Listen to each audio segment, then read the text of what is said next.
ಇದು ಜನರ ಅಂಬೋಡು. ಆದ್ರೆ ಸತ್ಯ ಸಂಗತಿ ಅದಲ್ಲ. ಜನ ನನ್ನಲ್ಲಿ ಗುರುತಿಸಿದ್ದು ನ್ಯಾಯ ವಿಚಕ್ಷಣ ಮತಿತ್ವ. ಇದು ನಾನು ಅರ್ಥಿಸಿದ್ದಲ್ಲ, ಅಭ್ಯಸಿಸಿದ್ದು ಅಲ್ಲ. ನಾನೇರಿದಂತ ಮಯೂರಾಸನದ ಫಲ. ಬಹುಕಾಲದ ಹಿಂದೆ ಕುರುಬರ ಹುಡುಗನೊಬ್ಬ ತಿನ್ನಿಯೊಂದನ್ನು ಅಡರಿ ಊರಿನ ಕ್ಲಿಷ್ಟ ಸಮಸ್ಯೆಗಳನ್ನ ಬಗೆಹರಿಸುತ್ತಿದ್ದಂತೆ ಜನರಿಗೆ ಆಶ್ಚರ್ಯ ಆಯಿತು. ಕುರುಬರ ಹುಡುಗನಿಗೆ ಈ ಶಕ್ತಿಯಿಂದ ಎಲ್ಲಿಂದ ಬಂತು ಎಂದು ದಿಬ್ಬವನ್ನ ಅಗೆದು ತೆಗೆದಾಗ ಸಿಕ್ಕಿದ್ದೇ ಈ ಮಯೂರಾಸನ. ಇದರ ಇಕ್ಕಲಗಳಲ್ಲಿ ಸೂರ್ಯ ಚಂದ್ರನನ್ನ ಕೆತ್ತಿದ್ದಾನೆ ಶಿಲ್ಪಿ. ಆಶೆ ಹೀಗಿರಬಹುದು. ಈ ಶಕ್ತಿಯನ್ನ ಕರುಣಿಸುವ ಸೂರ್ಯ, ಲೋಕಕ್ಕೆ ತಂಪನ್ನೀಯುವ ಚಂದ್ರ, ಆ ಎರಡೂ ಶಕ್ತಿ ಆಳುವ ಪ್ರಭುವಿನಲ್ಲಿ ಅಡಕವಾಗಿರಲಿ ಎಂದು. ಆಮೇಲೆ ಪ್ರಭಾವತಿ ಎನ್ನುವ ಕನ್ಯೆಯ ಕೈ ಹಿಡಿದ ನಾನು ಸಾಂಸಾರಿಕವಾಗಿ ಸುಖಿ. ದುರ್ಜಯ ಎನ್ನುವ ಸೇನಾಧಿಪತಿ, ಭಕ್ತಿ ಎನ್ನುವ ಅಮಾತ್ಯ, ಇವರಿಬ್ಬರ ಸಹಕಾರದಿಂದ ನನ್ನ ಆಡಳಿತ ಸಾಂಗವಾಗಿ ಸಾಗುತ್ತಾ ಇದೆ. ವಿಶೇಷ ಇದ್ರೆ ನೋಡೋಣ.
ತಪೋನಿಧಿಗಳು ಎನ್ನುವುದು ಸ್ಪಷ್ಟವಾಗಿ ಗೊತ್ತಾಗುತ್ತಾ ಇದೆ.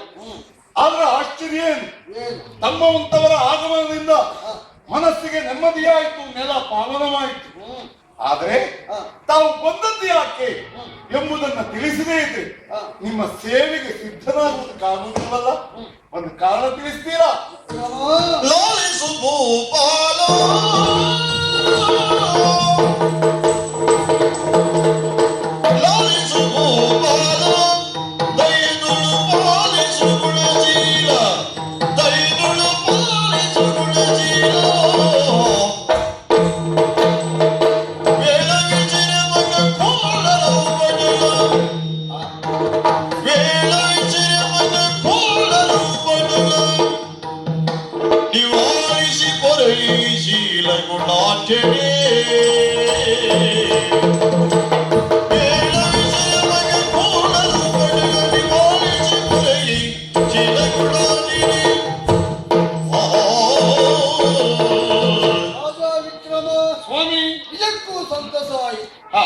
ಅತಿಥಿಗಳು ಮನೆಗೆ ಬಂದಾಗ ಯಾವ ರೀತಿಯಲ್ಲಿ ಆಧರಿಸಬೇಕೆನ್ನುವುದಲ್ಲ, ಪ್ರಪಂಚದ ಜನಸ್ತೋಮ ನಿನ್ನನ್ನು ನೋಡಿ ಕಲಿಬೇಕು. ತಮ್ಮಂತವರ ಅನುಗ್ರಹ. ನಾನ್ಯಾರೆಂಬುದಾಗಿ ಪ್ರಶ್ನಿಸಿದೆಯಲ್ಲ, ನಾನೊಬ್ಬ ಕಾಪಾಲಿಕ. ತಮ್ಮ ವಾಸಸ್ಥಾನ ಸ್ಮಶಾನದಲ್ಲೇ ನಮ್ಮ ವಾಸ. ಓಹೋ, ಒಂದು ಅರ್ಥದಲ್ಲಿ ಹೇಳುತ್ತಿದ್ರೆ ಹಾ ನಾನು ನೀನು ಸಮಾನ. ಹೇಗೆ? ಲೋಕ ಕಲ್ಯಾಣಾರ್ಥವಾಗಿ ಯಜ್ಞಯಾಗವನ್ನು ಮಾಡುವವರು ನಾವು, ಲೋಕ ಕಲ್ಯಾಣಾರ್ಥವಾಗಿ ನಿನ್ನ ಬಲ ಪ್ರಯೋಗಿಸುವವ ನೀನು. ಸರಿ, ದಾರಿ ಬೇರೆಯಾದರೂ ಗುರಿ ಒಂದೇ. ಹೌದು, ಹಾ. ಏನ್ ಮಾಡೋಣ ಹೇಳು. ಒಳ್ಳೆ ಕಾರ್ಯ ಮಾಡುವಂತ ನಾವು ನಮ್ಮಂತವರ ಪಾಲಿಗೆ ಕಷ್ಟಗಳು ಹೆಚ್ಚು. ಅಂದ್ರೆ ಮೇಳವಿಸಿರೆ ಮಖ ಕೂಲರ ಉಪಟಳ. ನಂಬಲಿಕ್ಕೆ ಸಾಧ್ಯವೇ ನಿಮ್ಮ ಮಾತನ್ನ? ಯಾಕೆ? ತಮ್ಮಂತ ತಪೋನಿಧಿಗಳು ಬೈದಂತಹ ಮಹತ್ ಕಾರ್ಯವನ್ನು ನಾನು ಕೇಳಿ ತಿಳಿದಿದ್ದೇನೆ. ಏರುತ್ತಿರುವ ಪರ್ವತವನ್ನ ತಡೆದು ನಿಲ್ಲಿಸಿದವರಿದ್ದಾರೆ, ಸಪ್ತ ಶರದಿಯನ್ನ ಕುಡಿದು ಬತ್ತಿಸಿದವರಿದ್ದಾರೆ, ಸೂರ್ಯ ಚಂದ್ರರ ಗತಿಯನ್ನೇ ನಿಲ್ಲಿಸಿದವರಿದ್ದಾರೆ. ಅಂತಹ ತಮಗೆ ಸಾಮಾನ್ಯ ಕೂಳರ ಉಪಟಳ ನನಗೆ ಅರ್ಥ ಆಗಿಲ್ಲ. ನಾವು ಎಷ್ಟೋ ಪುಣ್ಯವನ್ನು ಆರ್ಜಿಸಿಕೊಂಡಿದ್ದೇವೆ, ಇನ್ನೆಲ್ಲ ಕೇಳ್ತೇವೆ. ಚಿಗುರನ್ನ ಚಿವುಟದ ಕೊಡಲಿಬೇಕಾ? ಬೇಡ, ಉಗುರು ಸಾಕು ಅಲ್ವೇ? ಹಾಗಾಗಿ ನಮ್ಮ ತಪಶಕ್ತಿಯನ್ನೆಲ್ಲ ಈ ಕೂಳರನ್ನು ನಿವಾರಿಸುವುದಕ್ಕೆ ಸಾಧುವಾದ ಕಾರಣಕ್ಕಾಗಿ ಯಾರಿದ್ದಾರೆ ಎಂದು 99 ಬಾರಿ ಯೋಚಿಸಿ ಕೊನೆ ಹೊಳದ ನಿಂತಲ್ಲ. 99 ಬಾರಿ ಯೋಚಿಸಿದ್ವಿ, ಕೊನೆ ಸಿಕ್ಕಿದ್ದಂತರ್ಯ ಏನಾಗಬೇಕು ಸ್ವಾಮಿ?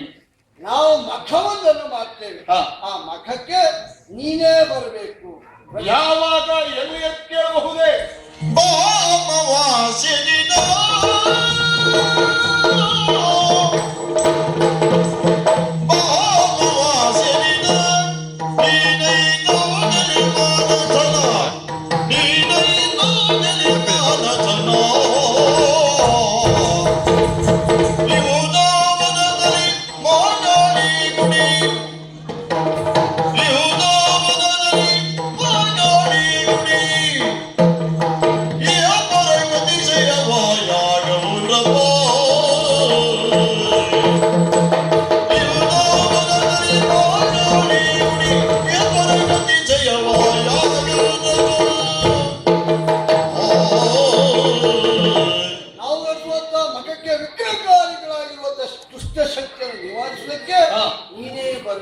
ಎಲ್ಲಿ ಯಾವಾಗ ಅಂತ ತಿಳಿಸ್ತೀರಾ? ಸರಿಯಾಗಿ ಕೇಳು. ಮಹಾ ಅಮಾವಾಸ್ಯೆಯ ದಿನ, ಅಮಾವಾಸ್ಯೆಯ ದಿವಸ, ಅಮಾವಾಸ್ಯೆಯ ದಿವಸ ಮಂಗಳವಾರ ಮುಸ್ಸಂಜೆಯ ಹೊತ್ತು ಸ್ಮಶಾನ ಕಾಲಿಕಾ ಗುಡಿ. ನನ್ನ ಪರೀಕ್ಷೆಗಾಗಿ ಮಾತ್ರ? ಯಾಕಪ್ಪ? ಲೋಕಹಿತಕ್ಕಾಗಿ ಮಾಡುವ ಶುಭ ಕಾರ್ಯ ಎನ್ನುವವರು ಯಾರು ಮಂಗಳವಾರ ಅಮಾವಾಸ್ಯೆಯ ದಿವಸ ಮುಸ್ಸಂಜೆಯ ಹೊತ್ತು ಶುಭ ಕಾರ್ಯ ಮಾಡುವುದೇ ಇಲ್ಲ. ಹಾಗೆ ಊರಿನವರಿಗೆ ಒಂದಾದ ಕೋಟಿ ಮತ್ತೊಂದ. ಅದು ಸರಿ, ನಾವು ಅರಮನೆಯಲ್ಲಿ ವಾಸಿಸುವವರು, ನೀವು ಸ್ಮಶಾನ ವಾಸಿ. ಹೌದು. ಅಮಾವಾಸ್ಯೆಯ ದಿವಸ ಸ್ಮಶಾನ ಕಾಲಿಕಾ ಗುಡಿಗೆ ಬಂದು ನೀನು ಆ ಕೂಳರನ್ನು ನಿವಾರಿಸಿದಂತಾದ್ರೆ ನಿನ್ನ ಕಾರ್ಯ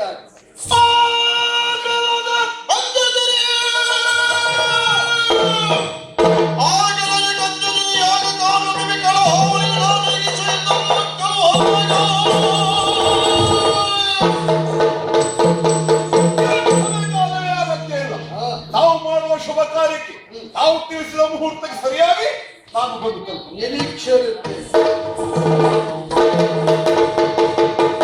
ಮತ್ತೇನೆ ಭಯಬೇಡ ಅಭಯ ಕೊಟ್ಟು ಬಿಟ್ಟ. ಈ ಪುಣ್ಯಾತ್ಮನಿಗೆ ಏನು ಗೊತ್ತುಂಟು, ಹೆಚ್ಚೊತ್ತಿಗೆ ಬದುಕುವುದಿಲ್ಲ ಅಂತ.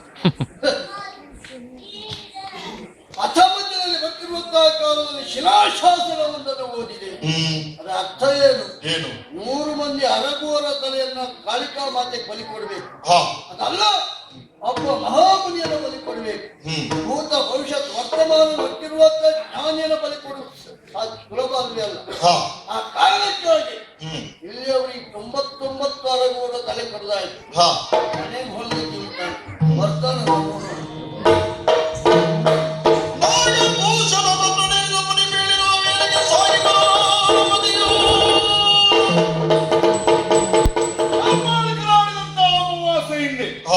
ಶುಭಂಕರನಾದ ಶಂಕರನನ್ನು ಧ್ಯಾನಿಸಿದ್ದಾಯ್ತು.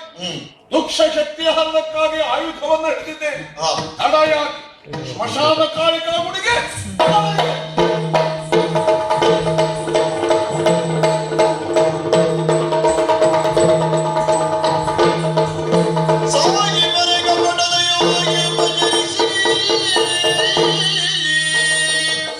ಅಂತೂ ಸಮಯಕ್ಕೆ ಸರಿಯಾಗಿ ಬಂದೇ ಅಲ್ಲ. ಸರಿ, ಹಾಗೆ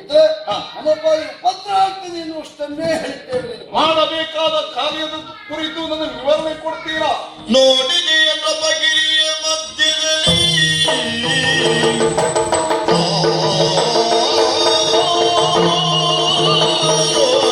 ನೋಡಿದೆ ನಮಗಿರಿಯ ಮಧ್ಯದಲ್ಲಿ ಶೋಭಿಸುವ ಮುತ್ತುರ ಗಾಢತರು ತೂಗಾಡುತ್ತಿಯದಲ್ಲಿ ಶೋಭಿಸುವ ಮುತ್ತುರ ಗಾಢತರು ತೂಗಾಡುತ್ತಿಯದಲ್ಲಿ ನೋಡವನೆ ಬೇತಾಳ ಬೆದರಿಪ ಗಾನದೂಪಿಡಿ ತರುವುದಿಲ್ಲಿ ನೋಡವನೆ ಬೇತಾಳ ಬೆದರಿಪ ಗಾನದೂಪಿಡಿ ತರುವುದಿಲ್ಲಿ ಮಾಡಿ ಮುಗಿಸುವ ಎದ್ದುವೆಲ್ಲಲು ನುಡಿ ಪಾಲಕ ನಡೆದಲ್ಲಿಗೆ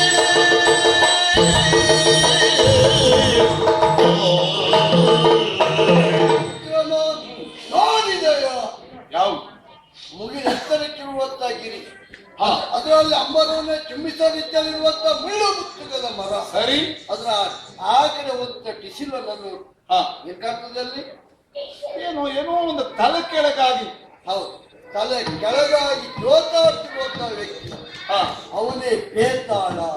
ಕೇವಲ ತಲೆ ಕೆಳಗಾಗಿ ನೋತಾಡುವುದು ಮಾತ್ರ ಅಲ್ಲ, ಆಹಾ, ಕೆಟ್ಟ ಚಿತ್ಕಾರವೂ ಆ ಕಡೆಯಿಂದ ಬರ್ತಾ ಇದೆ. ನನಗೆ ಅವನನ್ನು ತೋರಿಸಿದ್ಯಾ? ನಾನು ಅವನಿಂದಲಾಗಿ ನಮ್ಮ ಪಾಲಿಗೆ ಉಪದ್ರ ಆಗ್ತಾ ಇದ್ದ ಹಾ, ಸತ್ಕಾರ್ಯಕ್ಕೆ ವಿಘ್ನಕಾರಿಯಾಗಿರುವ ಬೇತಾಳ. ಅವನನ್ನು ಹಿಡಿದ್ಯಾ, ಇಲ್ಲಿ ಬರೀ ತಂದ್ಯ, ಅಲ್ಲಿ ನೀನು ಕೆಲಸ ನಿಶ್ಚಿಂತರ.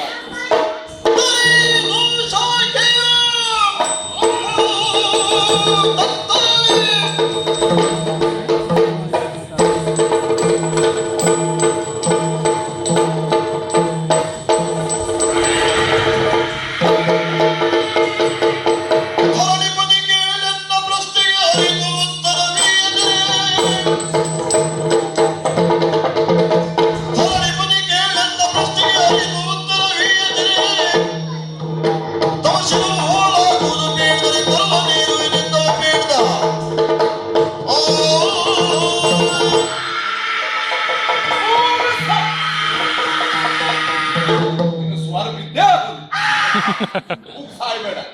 ನನ್ನ ಜೊತೆಯಲ್ಲಿ ಬಾಯಿ ಮುಚ್ಕೊಂಡು ಬರ್ತೀಯಾ ಅಥವಾ ಹೇಳ್ಕೊಂಡು ಹೋಗ್ಬೇಕು? ಓ ಧರಣಿಪತಿ, ಹಾ, ಮರದ ಮೇಲಿದ್ದಂತ ನನ್ನನ್ನು ಎಳೆದುಕೊಂಡು ಹೆಗಲಿಗೆ ಹಾಕಿಕೊಂಡು ಹೋಗ್ತಾ ಇದ್ದೀಯ. ಹೌದು. ಎಲ್ಲಿ ಕರ್ಕೊಂಡು ಹೋಗ್ತಿರೋದಾಗಿ ನನಗಂತೂ ಗೊತ್ತಿಲ್ಲ. ಹಾ. ಕರೆದುಕೊಂಡು ಹೋಗುವಂತ ನಿನಗೆ ಆಯಾಸ ಆಗಬಾರದು ಎನ್ನುವ ಕಾರಣದಿಂದ ಕೆಲವು ಕಥೆಗಳನ್ನು ಹೇಳ್ತೇನೆ.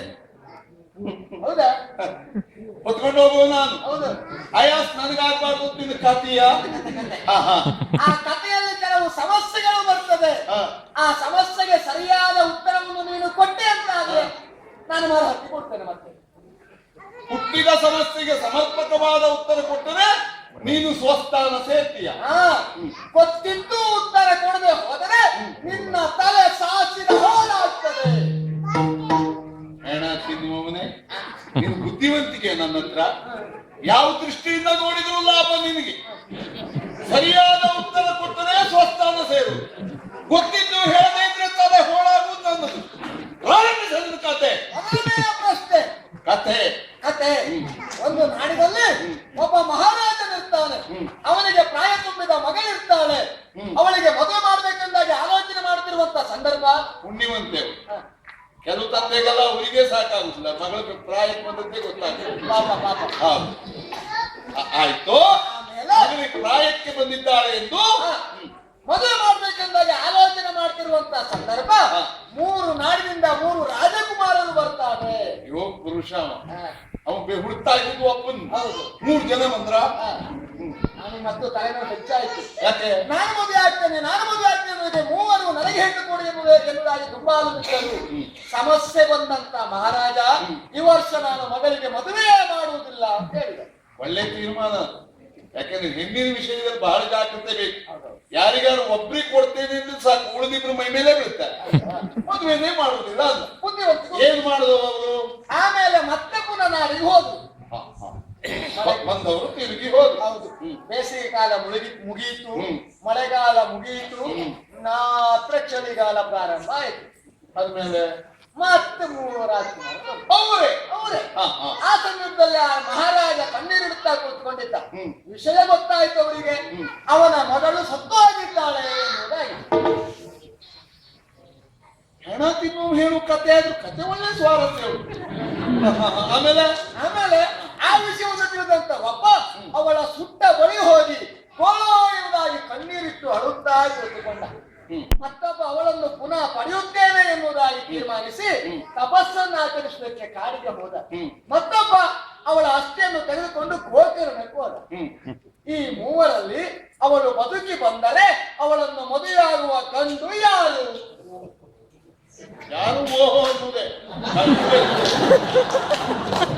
ಒಬ್ಬ ಸುತ್ತ ಸ್ಥಳದಲ್ಲಿ ಕಣ್ಣೀರು ಹಾಕ್ತಾ ಇದ್ದಾನೆ, ಮತ್ತೊಬ್ಬ ನೆನಪಿಡು ಮೃತ ಸಂಜೀವಿನಿ ವಿದ್ಯೆಯನ್ನ ಕಲಿತು ಬದುಕಿಸಿದ. ಇನ್ನೊಬ್ಬ ಅವಳ ಅಸ್ಥಿಯನ್ನು ಹಿಡಿದುಕೊಂಡು ಪುಣ್ಯಕ್ಷೇತ್ರಕ್ಕೆ ಹೋದ. ಈಗ ಅವಳನ್ನು ಯಾರಿಗೆ ಕೊಡುವುದು? ಬಹಳ ಸುಲಭ. ನಿನ್ನ ಹತ್ರ ಕೇಳ್ತೀನಿ, ಯಾವಾತ ಪುನರ್ಜನ್ಮವನ್ನ ಕೊಟ್ಟನೋ ಅವ ತಂದೆಗೆ ಸಮಾನ. ಹಿರಿಯರು ಸತ್ತಾಗ ಅಸ್ಥಿಯನ್ನ ಹಿಡಿದುಕೊಂಡು ಪುಣ್ಯಕ್ಷೇತ್ರಕ್ಕೆ ಹೋಗುವವರು ಯಾರು? ಮಕ್ಕಳು. ಆದ್ದರಿಂದ ಅವಳ ಅಸ್ಥಿಯನ್ನ ಹೇಳಿದಂತೆ ಗೋಕರ್ಣ ತೆಗೆದುಕೊಂಡು ಹೋದವ ಅವಳಿಗೆ ಮಗನಿಗೆ ಸಮಾನ. ಸುಟ್ಟ ಸ್ಥಳದಲ್ಲಿ ಯಾವಾತ ಕಣ್ಣೀರು ಸುರಿಸ್ತಾ ಇದ್ದಾನೋ ಅವನೇ ಗಂಡನಾಗ.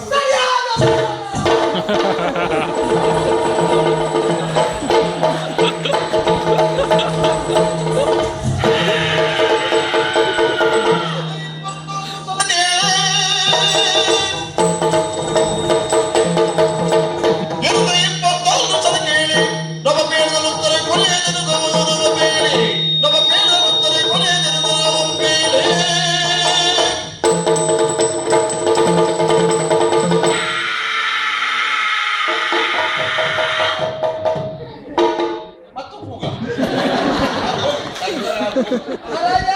ನಾನು ಕೇಳುವಂತ ಎಲ್ಲ ಪ್ರಶ್ನೆಗೂ ಸರಿಯಾದ ಉತ್ತರವನ್ನು ಕೊಟ್ಟಿದ್ದೀಯ. ಎಷ್ಟು ಪ್ರಶ್ನೆ ಆಯ್ತು? ಇದುವರೆಗೆ 24 ಪ್ರಶ್ನೆಯನ್ನು ಕೇಳಿದ್ದೇನೆ. ಕೊನೆಯ ಪ್ರಶ್ನೆ 25ನೇ. 25 ನೀನು 50 ಕೇಳು. ನನ್ನ ಉತ್ತರ ಇನ್ನು ಮಾತ್ರ ಇಲ್ಲಿ ಓಡಿದೆ. ನಿನ್ನ ಕಾಲ್ ಗಂಟ ಮೇಲೆ ಕೊನೆಯ ಪ್ರಶ್ನೆ. ಪ್ರಾಯ ಸಮರ್ಥನಾಗಿರುವಂತ ಮಗ, ಪ್ರಾಯದಲ್ಲೇ ಹೆಂಡತಿಯನ್ನು ಕಾದುಕೊಂಡ ತಂದೆ, ಇಬ್ಬರು ಮದುವೆ ಆಗಬೇಕೆನ್ನುವುದಾಗಿ ತೀರ್ಮಾನ ಮಾಡಿಕೊಂಡು ಇಬ್ಬರಿಗೂ ಹೆಣ್ಣಿನ ಅವಶ್ಯಕತೆ ಇದ್ದದ್ದು ಅವರು. ಯಾಕೆಂದ್ರೆ ಅಪ್ಪನಿಗೆ ಯೌವನ ಇರುವಾಗಲೇ ಹೆಂಡತಿ ತೀರಿ ಹೋದ್ರು. ಮಗ ಪ್ರಾಯಕ್ಕೆ ಬಂದಿದ್ದ. ಇಬ್ಬರಿಗೂ ಹೆಣ್ಣಿನ ಅವಶ್ಯಕತೆ ಉಂಟು. ಹಾಗೆ ಹೆಣ್ಣನ್ನು ಹುಡುಕುತ್ತಾ ಹೋದ್ರು. ಕನ್ಯಾನ್ವೇಷಣೆಗೆ ಹೋದ್ರು. ದೂರದಲ್ಲಿ 2 ಹೆಣ್ಮಕ್ಕಳು ಹೋಗುವುದನ್ನು ಕಂಡ್ರು ಅವರು. ಕುಳ್ಳಗಿರುವವಳನ್ನು ತಂದೆ ಮಗ ಮದುವೆ ಆಗುವುದಾಗಿಯೂ ಉದ್ದ ಇದ್ದವಳನ್ನು ತಂದೆ ಮದುವೆ ಆಗುವುದು ತೀರ್ಮಾನಿಸಿಕೊಂಡು. ಸಹಜ. ಸಾಮಾನ್ಯವಾಗಿ ಎತ್ತರ ಇರುವವರು ಹಿರಿಯರು, ಕುಳ್ಳಗಿರುವವರು ಕಿರಿಯರು. ಇವರು ತೀರ್ಮಾನ ಮಾಡಿಕೊಂಡ್ರು. ಮದುವೆಯೂ ಆಗಿ ಹೋಯಿತು. 1 ವರ್ಷ ಕಳೆಯಿತು. ಇಬ್ಬರಿಗೂ ಒಂದೊಂದು ಮಕ್ಕಳಾಯಿತು. ನಿನ್ ತಲೆ ಬಿಸಿ ಬೇಡ. 1 ವರ್ಷ ತಡ ಆದದ್ದೇ ದೊಡ್ಡದು, 9 ತಿಂಗಳಿಗೆ ಹುಟ್ಟದೇ ಇದ್ದು ದೊಡ್ಡದು. ಇಬ್ಬರಿಗೂ ಮಕ್ಕಳಾಯ್ತು. ಮಕ್ಕಳಾದ್ಮೇಲೆ ಗೊತ್ತಾಯ್ತು, ಕುಳ್ಳ ಇದ್ದವಳು ತಾಯಿ, ಎತ್ತರ ಇದ್ದವಳು ಮಗಳು.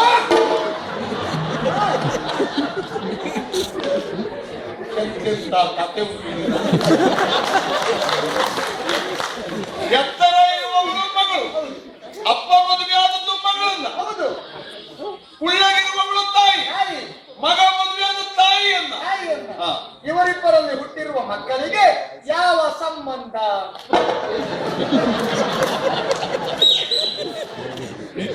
ಕಷ್ಟ. ಪ್ರಶ್ನೆ ಸರಿ ಇದ್ರೆ ಉತ್ತರ ಯಾವಾಗಲೂ ಇರ್ತದೆ. ಪ್ರಶ್ನೆಯೇ ಅಸಂಬದ್ಧ ಆದ್ರೆ ಅದಕ್ಕೆ ಉತ್ತರ ನಿರುತ್ತರ. ಘನಮೈ ಬಲಿವನೆಂದು ಬೇತಾಳದು ಕಯನಿ ಬೇಳಿದನು. ಘನಮೈ ಬಲಿವನೆಂದು ಬೇತಾಳದು ಕಯನಿ ಬೇಳಿದನು.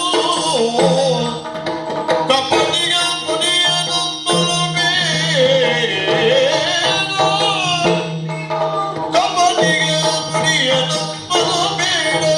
ಕೊಲ್ಲಿಯ ಜನಕರು ಹೊರಿಗೊಂದಿ ಕಡಿಮೆಯೂ.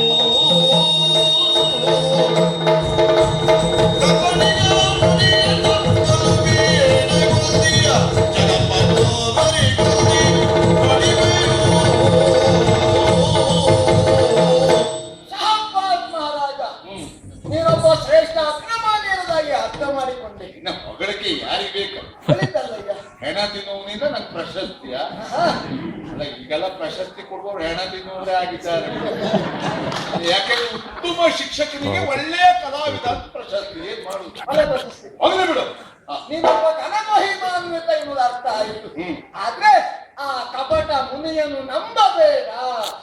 ನನಗೆ ಕಷ್ಟ ಆಯ್ತಲ್ಲ, ಏನು ಮಾಡ್ಲಿ ಅಂತ ನೀವಿಬ್ರು ಒಂದೇ ದೋಣಿ ಕಾಳು ಕಿನ್ನೆ ಮತ್ತೆ ಅವ ಹೇಳ್ತಾನೆ ನೀನು ಕೆಟ್ಟವಾಯಿ, ನೀನ್ ಹೇಳ್ತೀಯ ಅವ ಕೆಟ್ಟವಾಯಿ. ಯಾಕೆ ನಂಬಬಾರದು? ಖಂಡಿತ ಅವನೊಬ್ಬ ಕಪಟಿ, ದುಷ್ಟ, ಮೋಸಗಾರ.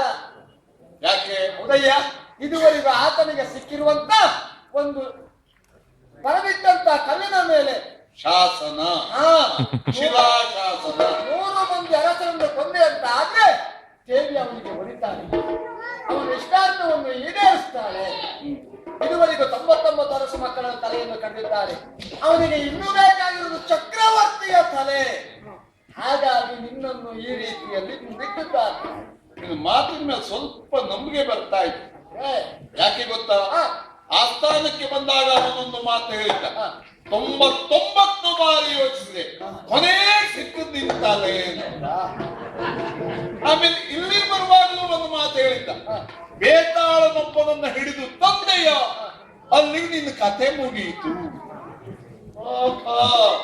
ಇದ ಅವನ ತಂತ್ರ ಬಿಡೋ. ಅದಕ್ಕೆಲ್ಲ ಮೊದಲೈವ ಶಕ್ತಿ ವಿಕ್ರಮಾದಿತ್ಯನಲ್ಲಿದೆ.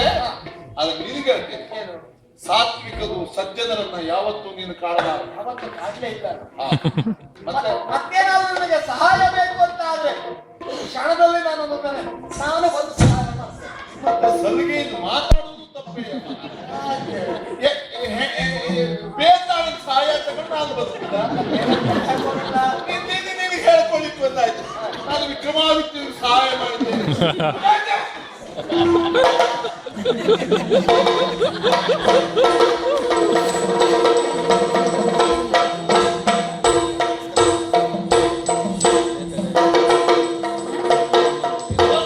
ಬಂದಾಗ ಮೂಮನಿ ಎಂದಲೂ ಮಣಿಬಗಿ ತಂದೆಯು ಹಲವು ಬಾರಿ ಹಿಂದೆ ಸಾರಿದರ ಹಿಂದೆ ಹೋಗಲಿ ಇಂದು ಬಂದೀಗ ನೀನು.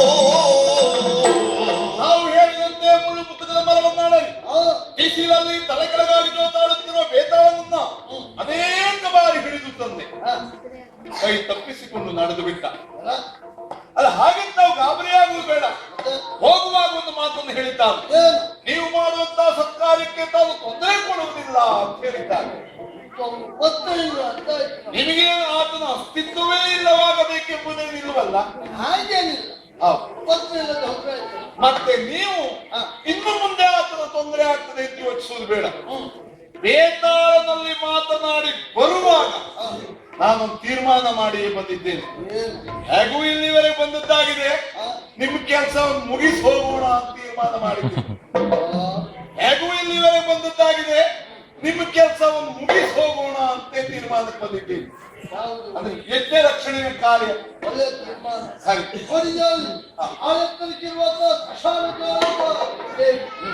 ಜೀವಂತ ಸ್ವರೂಪಿಣಿಯಾಗಿ ನಮ್ಮ ಕಣ್ಣಲ್ಲಿ ಕಾಣ್ತಾ ಇದ್ದಾರೆ. ಹೌದು ಹೌದು. ಸತ್ತ ಭಕ್ತಿಪೂರ್ವಕವಾಗಿ ಅವರನ್ನು ಅರ್ಪಿಸಬೇಕು. ಹಾ ಹೆಣ ತಿನ್ನುವಂತ ಭೇದವನ್ನು ಸ್ಪರ್ಶಿಸಿ ಬಂದವರು ನೀನಲ್ಲ, ಹೌದು. ಒಂದು ಸ್ನಾನವನ್ನು ಪೂರೈಸಿಕೊಂಡು ಬಾ. ಆಯ್ತು. ಸ್ನಾನಕ್ಕೆ ಹೋಗೋಣ ಕತ್ತಿಯ. ಸರಿ, ಅದು ನಿಜ.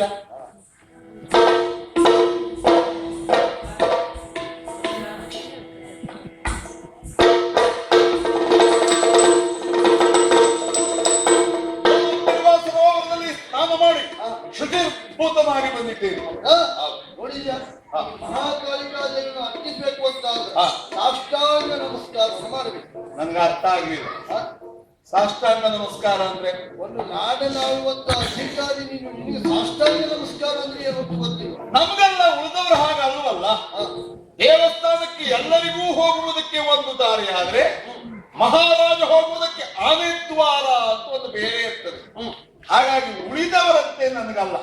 ತಾವು ಹೇಳಿದ್ರೆ ಬಹಳ ಉಪಕಾರ. ಬಹಳ ಸುಲಭ ಸಾಷ್ಟಾಂಗ ನಮಸ್ಕಾರ ಅಂತ ಹೇಳಿದ್ರೆ ಕರ ಜೋಡಿಸುವುದು, ಶಿರ ಭಾಗಿಸುವುದು, ಹಾಗೆ ಸುತ್ತು ಬರುವುದು.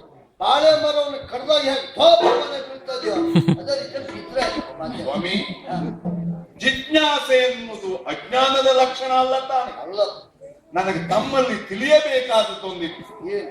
ಸಾಷ್ಟಾಂಗ ನಮಸ್ಕಾರ ಅಂದ್ರೆ ತಾವು ಹೇಳಿದ್ದೀನು. ಬಾಳೆ ಮರ ಕಡದಾಗ ಬೀಳುವಾಗ ದಪ್ಪದು ಬೀಳುವುದು, ಹೌದು. ಸುತ್ತು ಬರುವುದು, ಹಾ. ಕೈ ಎತ್ತುವುದು, ಆಮೇಲೆ ತಲೆ ತಗ್ಗಿಸಿ ತಲೆ ತಗ್ಗಿಸುವುದು. ಅದಷ್ಟು ಮಾಡ್ರೆ ಸಾಷ್ಟಾಂಗ ನಮಸ್ಕಾರ ಆಗ್ತದ? ಆಗುದಿಲ್ವ? ಗಾಣಕ್ಕೆ ಕಟ್ಟಿದ ಕೋಣ ಸುತ್ತು ಬರ್ತಾ ಇರ್ತದೆ ನೋಡಿ. ಕೋಣ ನಮಸ್ಕಾರ ಮಾಡ್ತಾ ಇದೆ ಅಂತ ಯಾರಾದ್ರೂ ಹೇಳ್ತಾರ? ಬೇಲಿಯ ಮೇಲೆ ಹೋಗುವ ಓತಿಕಾಟ ತಲೆ ತಗ್ಗಿಸ್ತದೆ ಇರ್ತದೆ. ಓತಿಕಾಟ ನಮಸ್ಕಾರ ಮಾಡ್ತದೆ ಅಂತ ಹೇಳ್ತಾರ? ಆನೆಗೆ ಸೊಂಡಿಲೆ ಕರ, ಎಷ್ಟಾಗಿ ಸೊಂಡಿಲೆ ಎತ್ತುವುದಿಲ್ಲ. ಆನೆ ಕೈ ಮುಗಿತಾ ಇದೆ ಅಂತ ಯಾರಾದ್ರೂ ತೋರಿಸ್ತಾರ? ಕಾಡಿನಲ್ಲಿ ಹೊಟ್ಟೆ ತುಂಬ ತಿಂದ ಹೆಬ್ಬಾವು ಅಡ್ಡು ಬಿದ್ದುಕೊಂಡೇ ಇರ್ತದೆ. ಅಗುಳಿ ಹೆಬ್ಬಾವು ನಮಸ್ಕಾರ ಮಾಡ್ತಾ ಇದೆ ಅಂತ ತೋರಿಸ್ತಾರ? ಹೇಗೆ ಹೇಳ್ಲಿಕ್ಕೆ? ನೀವ್ ಹೇಳಿದೆ ಅಂತ ಸುತ್ತು ಬರುವುದು, ಅಡ್ಡು ಬೀಳುವುದು, ತಲೆ ತಪ್ಪಿಸುವುದು ಅಂತ. ನೀವು ಸಾಷ್ಟಾಂಗ ನಮಸ್ಕಾರ ಅಂದ್ರೆ ಅರ್ಥ ಆಗಿದೆ. ಕೆಲಸ ಮಾಡಿ, ಯಾವ್ದಾದ್ರು ಒಳ್ಳೆಯ ಕಾರ್ಯ ಮಾಡುವಾಗ ಸಂಕಲ್ಪ ಮಾಡಿದ್ದು ಸಹಿತ ಹಾನಿ ಆಗಬಾರದು. ಹೌದು. ನಾನು ಮಾಡಿದಂತಹ ಸಾಷ್ಟಾಂಗ ನಮಸ್ಕಾರದಲ್ಲಿ ದೋಷ ಇರಬಾರದು. ತಾವೊಮ್ಮೆ ನಮಸ್ಕಾರ ಮಾಡಿ ತೋರಿಸಿ, ಆಮೇಲೆ ನಾ ಮಾಡ್ತೇನೆ. ನಾನೇ ನಮಸ್ಕಾರ ಮಾಡಿ ತೋರಿಸ್ಬೇಕು. ಹೌದು. ಆಗ ಒಂದು ನಿಮಿಷ ಸ್ವಾಮಿ. ನಮಸ್ಕಾರ ನಮಸ್ಕಾರ ಮಾಡುವಾಗ ನೀವು ಕಳೆದು ಮುಗಿಸುವ ನಾನು ನಿಮ್ಮ ಹತ್ರ ಯಾಕೆ ಕತ್ತಿ? ಅಲ್ಲ, ನೀವು ಹೇಳಿದ್ರಲ್ಲ ಆಗಾಗ ದುಷ್ಟ ಶಕ್ತಿಗಳು ಹುಟ್ಟಿಕೊಳ್ತವೆ, ಒಂದದ್ದೇ ಗೊತ್ತಾಗುದಿಲ್ಲ ಅಂತ. ಹಾಗಾಗಿ ನಮಸ್ಕಾರ ಮಾಡುವವರು ನೀವು, ಕಳೆದು ಮುಗಿಸುವ ನಾನು ನಿಮ್ಮ ಹತ್ರ ಯಾಕೆ ಕತ್ತಿ? ಹೌದು ಒಂದು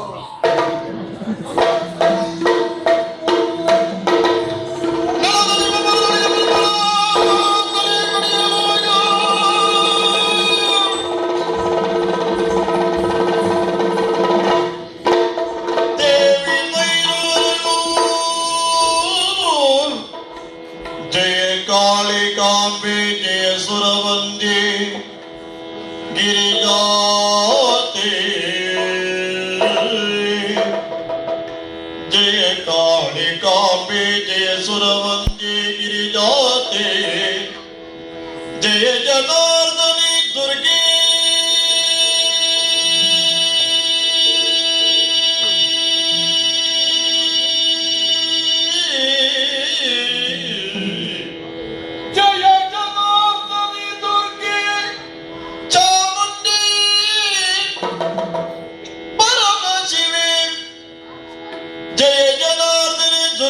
ಚಾಮುಂಡಿ ಪರಮ ಶಿವೆ,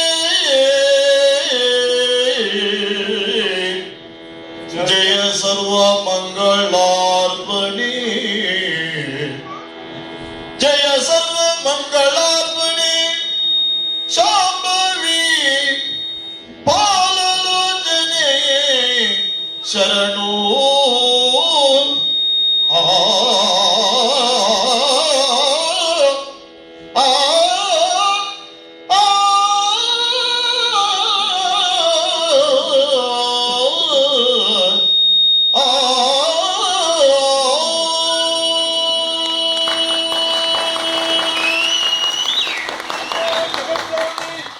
ಭವಾನಿ ಸುರವಂದೇ ಗಿರಿಜಾತೆ, ಜಯ ಸರ್ವ ಮಂಗಲಾರ್ಪಣೆ. ಇದೋ ನಿನ್ನ ಪವಿತ್ರವಾದ ಪಾದ ಪದ್ಮಕ್ಕೆ ವಿಕ್ರಮಾದಿತ್ಯ ವಂದಿಸುತ್ತಾ ಇದ್ದಾನೆ. ಧರಣಿಪತಿ ಗಳಬುಲಿಯ, ಧರಣಿಪತಿ ಗಳಬುಲಿಯ ಶಿರವರಿದವನ ಮುಗಿಸಿದೆಯ, ಚಿರವರಿದವನ ಮುಗಿಸಿದೆಯ, ಧರೆಗತಿ ಸುಖ ಸಮೃದ್ಧಿಗಳು ದಗಿತು, ಧರೆಗತಿ ಸುಖ ಸಮೃದ್ಧಿಗಳು ದಗಿತು, ನೆರೆಸೊತ್ತು ಜೀವರ ಬೀಡೆ ಇನ್ನೊಬ್ಬ ಕೃಷ್ಣನಾಥ ಕಾಪಾಲಿಕ ಮುನಿಯನ್ನ ಕೊಂದು ಲೋಕಕ್ಕೆ ಒಳಿತನ್ನ ಉಂಟು ಮಾಡಿದವನು ನೀನಿದ್ದೀಯ. ನೀ ಮಾಡಿದಂತಹ ಕಾರ್ಯಕ್ಕೆ ಮೆಚ್ಚಿ ವರವನ್ನ ಕೊಡೋದಕ್ಕೆ ನಾನು ಸಿದ್ಧಳಾಗಿದ್ದೇನೆ. ಬೇಕಾದನ್ನ ಕೇಳಿಕೊ ಮಗು. ಜಯ ಜನನಿ ಮಹಾಮಾಯಿ, ಜಯ ಜನನಿ ಮಹಾಮಾಯಿ, ಈ ದಯೆಯೋ ಹರಿದೆ ಮಾಯೆ,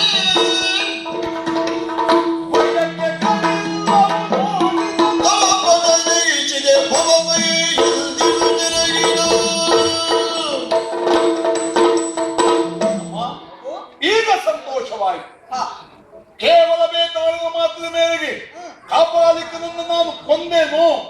ಎನ್ನುವ ಅನುಮಾನ ಮನಸ್ಸಿನ ಮೂಲೆಯಲ್ಲಿ ನೀನೇ ಹೇಳಿದೆಯಲ್ಲ, ದುಷ್ಟ ಕಾಪಾಲಿಕೆ ನನ್ನ ಕೊಂದು ಮುಗಿಸಿದೆ ಅಂತ.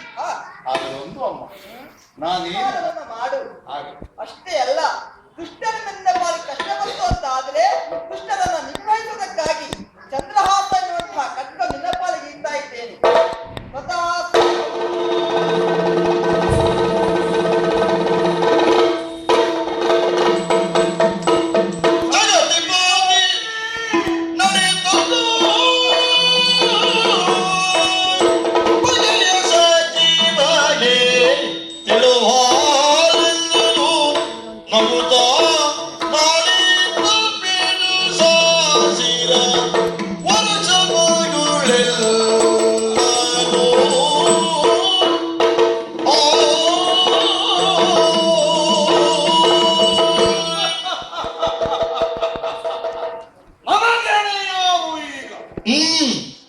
ಲೋಕವನ್ನ ಪಾಲಿಸುವ ಆದಿಮಾಯೇ ಈ ಹೊತ್ತು ಕರುಣೆ ತೋರಿ ಇಂದ್ರನಿಗೆ ಸಮಾನನಾಗಿ ಸಾವಿರ ವರ್ಷ ಸಿಂಹಾಸನೆಯರು ಎಂದು ಅನುಗ್ರಹಿಸಿದ್ದಾಳೆ. ಚಂದ್ರಹಾಸ ಎನ್ನುವ ಕರವಾಲವನ್ನ ಎತ್ತಿದ್ದಾಳೆ. ದೇವಿಯ ಅನುಗ್ರಹಕ್ಕೆ ಪಾತ್ರನಾದಂತಹ ನಾನು ಊರಿಗೆ ಬಂದೆ. ತಾಯಿಯ ಅನುಗ್ರಹ ನನಗಾದ್ರೂ ಮಾತ್ರ ಸಾಲದು, ಇಡೀ ನಾಡಿನ ಪ್ರಜೆಗಳಿಗೂ ಆಗಬೇಕು ಎಂಬ ಕಾರಣಕ್ಕಾಗಿ ನವರಾತ್ರಿ ಉತ್ಸವವನ್ನು ಆಚರಿಸಿದೆ. 9 ರಾತ್ರಿ 9 ಗ್ರಹಗಳನ್ನ ಅರ್ಚಿಸುವುದು, ಆರಾಧಿಸುವುದು, ಆಮೇಲೆ ವಿವಿಧ ವಿನೋದಾವಳಿಗಳನ್ನು ಏರ್ಪಡಿಸುವುದು. ಪ್ರತಿ ವರ್ಷದಂತೆ ಈ ವರ್ಷ 8 ರಾತ್ರಿ ಕಳೆಯಿತು. ಈ ಹೊತ್ತು 9ನೇ ದಿವಸ ಬೆಳಿಗ್ಗೆ ಎದ್ದು ಶುಚಿರ್ಭೂತನಾಗಿ ಶನಿದೇವನನ್ನ ಅರ್ಚಿಸಿದ್ದಾಯ್ತು, ಆರಾಧಿಸಿದ್ದಾಯ್ತು. ಚರ್ಚಾಗೋಷ್ಠಿಯೊಂದನ್ನ ಏರ್ಪಡಿಸಿದ್ದೇನೆ. ಚರ್ಚೆಯ ವಿಷಯ ಏನು ಗೊತ್ತಾ? ಶನಿಯೊಬ್ಬ ಮಹಾತ್ಮನು ಹೇಗೆ, ಶನಿ ಮಹಾತ್ಮ ಎಂಬುದಾಗಿ ವಾದಿಸುವವರಿದ್ರೆ ಬರಬಹುದು.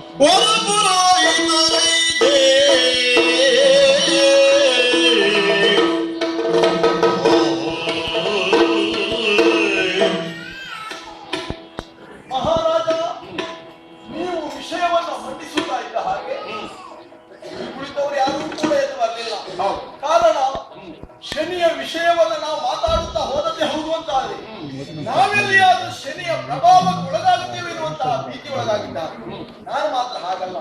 ಈ ಹೊತ್ತು ಶನಿಯ ವಿಷಯದ ಕುರಿತಾಗಿ ನಿಮ್ಮ ಮುಂದೆ ಆಡುವುದಕ್ಕೆ ಶನಿಯೊಬ್ಬ ಮಹಾತ್ಮ ಎನ್ನುವುದನ್ನ ವಾದಿಸುವುದಕ್ಕೆ ಬಂದದ್ದ. ನೋಡೋಣ, ಪ್ರಾರಂಭ. ಧರಣಿ ಪಾಲಿಸು ಪರೀಕ್ಷೆ ಜಾತಕ ಅರಿತೇನು ಗ್ರಹಗತಿಯ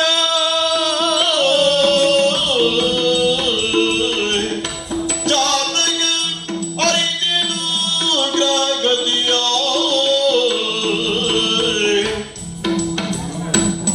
ಧರಣಿಗ ದ್ವಾದಶ ಬರದಿ ತರಣಿಗ ದ್ವಾದಶ ಬರದಿ ಸೇರುವನೆಯ ಅರುವರೆಂದೈದಿದೆನು.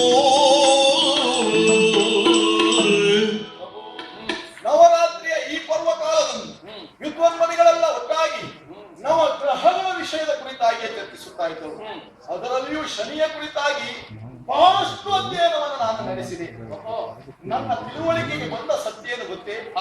ನಿಮ್ಮ ಜಾತಕ ಫಲದಲ್ಲಿ ದ್ವಾದಶ ರಾಶಿಯಲ್ಲಿ ಶನಿಯ ಪ್ರವೇಶ ಆಗಲಿಕ್ಕೆ ಎನ್ನುವ ಹಾಗೆ. ಅದಲ್ಲ, ಶನಿ ಏನು ಯಾರು ಅಂತ ಬೇಕಲ್ಲ. ಆತನೊಬ್ಬ ಸಾಮಾನ್ಯದವ ಅಲ್ಲವೇ ಅಲ್ಲ, ಎಲ್ಲರಿಗೂ ಇರ್ತದೆ. ನಾವು ಸಾಮಾನ್ಯದವರಲ್ಲ. ಏನು ಸಾಮಾನ್ಯತೆ ಇದೆ ಪ್ರಭು? ಅವರ ರೂಪವಾದ್ರೆ ಅಂತದ್ದು ಗೊತ್ತೇ? ರುದ್ರ ರೂಪ ಶನಿ ಭದ್ರಗಾಯನು ಕ್ಷುದ್ರಗಾಯನು ನಿಂದಿಸೆ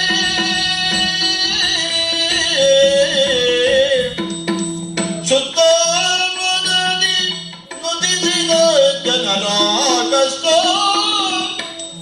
ಶುದ್ಧ ಮನದಿ ನುಡಿಸಿದ ಜನರ ಕಷ್ಟ ತಿದ್ದುವ ಗುಣವಂತನು.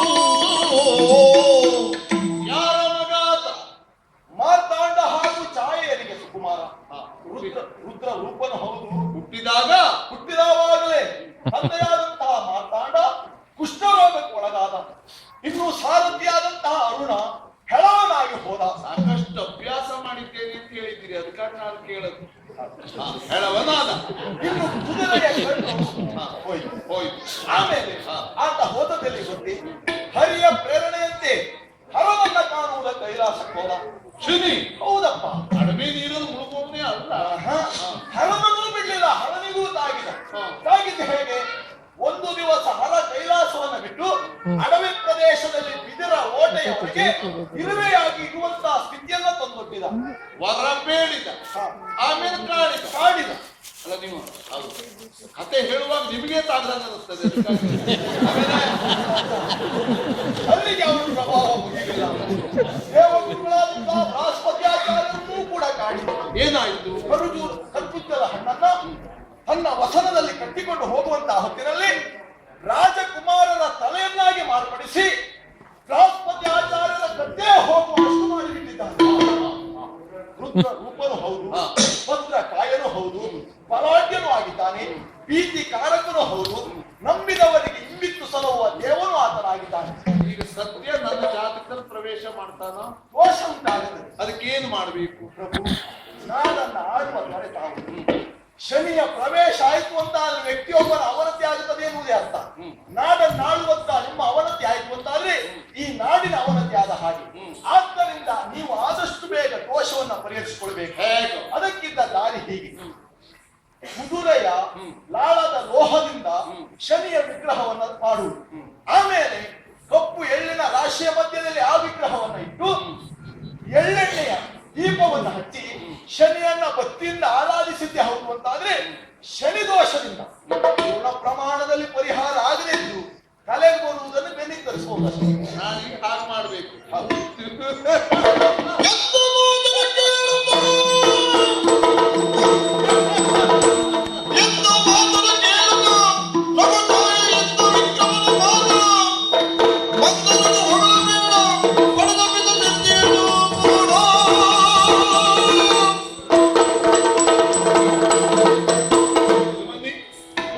ವಿದ್ವಾಂಸರು ಸೇರಿದಂತಹ ಸಭೆ ಹೌದು ಏರ್ಪಡಿಸಿದ್ದು ಚರ್ಚಾಗೋಷ್ಠಿ. ನಾನು ನಿಮ್ಮ ಹತ್ರ ಕೇಳುತ್ತೇನೆ, ಶನಿಯ ಮಹಾತ್ಮೆ ಏನು? ಇಷ್ಟನ್ನಲ್ವ ಕೇಳಿದ್ದು? ನೀವು ಹೇಳಿದ ಶನಿಯ ಮಹಾತ್ಮೆ ಆಗಲಿಲ್ಲ, ಅದು ಶನಿಯ ಚರಿತ್ರೆ ಆಯ್ತು. ಚರಿತ್ರೆಯೇ ಮಹಾತ್ಮೆ ಆದ ಒಬ್ಬ ವ್ಯಕ್ತಿಯಾಗಿ ಹೋಗಿದ್ದಾರೆ. ತ್ರೇತಾಯುಗದ ಮಹಾನುಭಾವ ಶ್ರೀರಾಮಚಂದ್ರ, ಅವನ ಚರಿತ್ರೆ ಆದ ಮಹಾತ್ಮೆ ಅವರು. ನೀವು ಹೇಳಿದ ಈ ಶನಿ ಸರಿಯಾಗಿ ಗ್ರಹಿಸಿ ಕತೆ ಹೇಳದ್ ನೀವೇ, ಆಳವಾಗಿ ಅಭ್ಯಾಸ ಮಾಡಿದವರು. ಛಾಯಾ ಮಾರ್ತಾಂಡಸು ಹುಟ್ಟಿದಾಕ್ಷಣ ತಂದೆಗೆ ಕುಷ್ಠರೋಗ, ಸಾರಥಿ ಹೆಳವನಾದ, ಕುದುರೆಯ ಕಣ್ಣು ಹೋಯ್ತು. ಏನದ ಅರ್ಥ? ಏನು? ಶನಿಯೊಬ್ಬ ದರಿದ್ರ ಸಂತಾನ ಅಂತ ಅರ್ಥ. ಕೆಲವರು ಮನೆಯಲ್ಲಿ ಕೆಲವರು ಹುಟ್ಟಿದಾಕ್ಷಣ ಸಂಪತ್ ಗುಣ ತೊಳೆದು ಹೋಗ್ತದೆ, ಆ ಜಾತಿಯವ ಅಂತ ಅರ್ಥ ಶನಿ. ಆಮೇಲೆ ಈಶನಲ್ಲಿ ವರ ಬೇಡಿದ, ಆಮೇಲೆ ಕಾಡಿದ. ಅದರ ಅರ್ಥ ಏನು? ಶನಿ ಉಂಡ ಮನೆಗೆ ಎರಡನ್ನ ಬಗೆಯುವ ದ್ರೋಹಿ ಅಂತ ಅರ್ಥ. ಮತ್ತೊಂದು ಮಾತನ್ನು ಹೇಳಿದ್ರಲ್ಲ ತಾವು, ಕರಬೂಜದ ಹಣ್ಣನ್ನ ಅರಸು ಮಕ್ಕಳ ರುಂಡವನ್ನಾಗಿ ಮಾರ್ಪಾಡಿಸಿದ. ಶನಿಯೊಬ್ಬ ಡೊಂಬರಾಟದವ ಅಂತ ಅರ್ಥ. ಇದು ತಾವು ಮತ್ತೆ ಹೇಳಿದ್ರಲ್ಲ, ಅವ ಬಹಳ ಬಲಾಢ್ಯ. ಹೌದು, ಇದು ಬಲ ಇದ್ದ ತಕ್ಷಣ ಪೂಜೆ ಮಾಡ್ಬೇಕಾ? ಕುರುಳಿ ತಿಂದ ಕೋಣ ಸರಿ ಬಲ ಇರ್ತದೆ. ಕೋಣಿಗೆ ಬಲ ಉಂಟು ದೇವ್ರ ಬಿಟ್ಟ ತಗೊಂಡೋಗಿ ಯಾರಾದ್ರೂ ಪೂಜೆ ಮಾಡ್ತಾರ? ಮತ್ತೆ ಶನಿಗೂ ಕೋಣನಿಗೂ ವ್ಯತ್ಯಾಸ ಇದೆ. ಆಮೇಲೆ ಭೀತಿಕಾರಕನು ಹೌದು. ಬೀದಿಯಲ್ಲಿ ನೀರು ತಿರುಗುವ ಹುಚ್ಚುನಾಯಿಯು ಭೀತಿಕಾರಕವೇ. ಹುಚ್ಚುನಾಯಿಗೂ ಶನಿಗೂ ವ್ಯತ್ಯಾಸ ಇದೆ. ಶನಿ ಕಂಡ್ರು ಹೆದರ್ತಾರೆ, ಹುಚ್ಚುನಾಯಿ ಕಂಡ್ರು ಹೆದರ್ತಾರೆ. ಹಾಗಾಗಿ ಹುಚ್ಚುನಾಯಿಗೂ ಶನಿಗೂ ವ್ಯತ್ಯಾಸ ಇದೆ. ಕೊನೆಗೊಂದು ಮಾತು ಹೇಳ್ತೀನಿ, ನಾವು ಅವನನ್ನ ಇಂತಿಂತ ರೀತಿಯಲ್ಲಿ ಅರ್ಚಿಸಿದ್ರೆ ಅವ ನಮಗೆ ಬೇಕಾದನ್ನ ಕೊಡ್ತಾನೆ. ಅದೇನು? ಓದೋದ್ ಮಗು ಒಳ್ತಾ ಇದ್ದೀನಿ, ಆ ಮಗು ಒಂದ್ ಕರೆ ಹಣ್ಣು ಕೊಡ್ತೇನೆ, ಓದ್ ಹೋಗು ಅಂತ. ಆ ಮಗುವು ಆ ಕೆಲಸ ಮಾಡ್ತದೆ. ಮಗುವಿಗೂ ಶನಿಗೂ ವ್ಯತ್ಯಾಸ ಏನು? ಇದಿಷ್ಟೂ ಬೇಡ. ಶನಿ ದೊಡ್ಡವ ಅಂತ ನೀವು ಹೇಳಿದ್ರಲ್ಲ, ನಿಮ್ಮ ಹತ್ರ ಕೇಳ್ತೀನಿ, ನಿಮಗ್ ಶನಿ ಹಾಗಿದ್ದು ಒಬ್ಬ ಮಗ ಹುಟ್ರಾದಿತ್ತ? ನಿಮಗಂತ ಮಗ ಬೇಡ ಸ್ವಾಮಿ, ಸ್ಪಷ್ಟವಾಗಿ ಹೇಳ್ತೇನೆ. ನನ್ನನ್ನು ನೀವು ಭಯಪಡಿಸಬೇಕಾದ ಅಗತ್ಯ ಇಲ್ಲ. ನೀವು ಹೇಳಿದಂತ ಶನಿ ಮಹಾತ್ಮೆಯನ್ನು ನಾನು ಒಪ್ಪುವವನು ಅಲ್ಲ. ಇಗೊಳ್ಳಿ, ನಿಮಗೆಲ್ಲಾರು ದಾರಿಯಲ್ಲಿ ಶನಿ ಸಿಕ್ಕಿದ್ರೆ ಒಂದು ಮಾತು ಹೇಳಿ, ಅವನು ಒಂದು ಕಾಲು ಕುಂಟು ಗೊತ್ತ ನಿಮಗೆ, ರಾವಣನ ಚಂದ್ರಹಾಸದ ಪೆಟ್ಟಂತೆ ಮತ್ತೊಂದು ಕಾಲು ಕುಂಟಾದಿತ್ತು ಅಂತ ನೀವು ತಿಳಿಸಿದ ಶನಿಗೆ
ಶನೇಶ್ವರನ ಹೆಸರನ್ನು ಕೇಳಿದರೆ ತ್ರಿಮೂರ್ತಿಗಳು ಸಹಿತ ಆ ಶನೇಶ್ವರನೇ ನಾನು. ಗುರುಗಳಾಗಿರುವಂತಹ ಬೃಹಸ್ಪತಾಚಾರ್ಯರು ಅಲ್ಲರು, ಲೋಕದ ಅಧ್ಯಕ್ಷ, ಲೋಕದ ತಂದೆ ಪರಶಿವ ಬಲ್ಲ. ಅಂತಹ ನನ್ನನ್ನು ಬೈದು ಭಂಗಿಸಿದ ನಿನ್ನನ್ನು ಅರಿಯದಾದೆ ನಿನ್ನ ಮಹಿಮೆ ತೆರೆದೆನೆಂದು ಕ್ಷಮಿಸುತ್ತೇವೋ.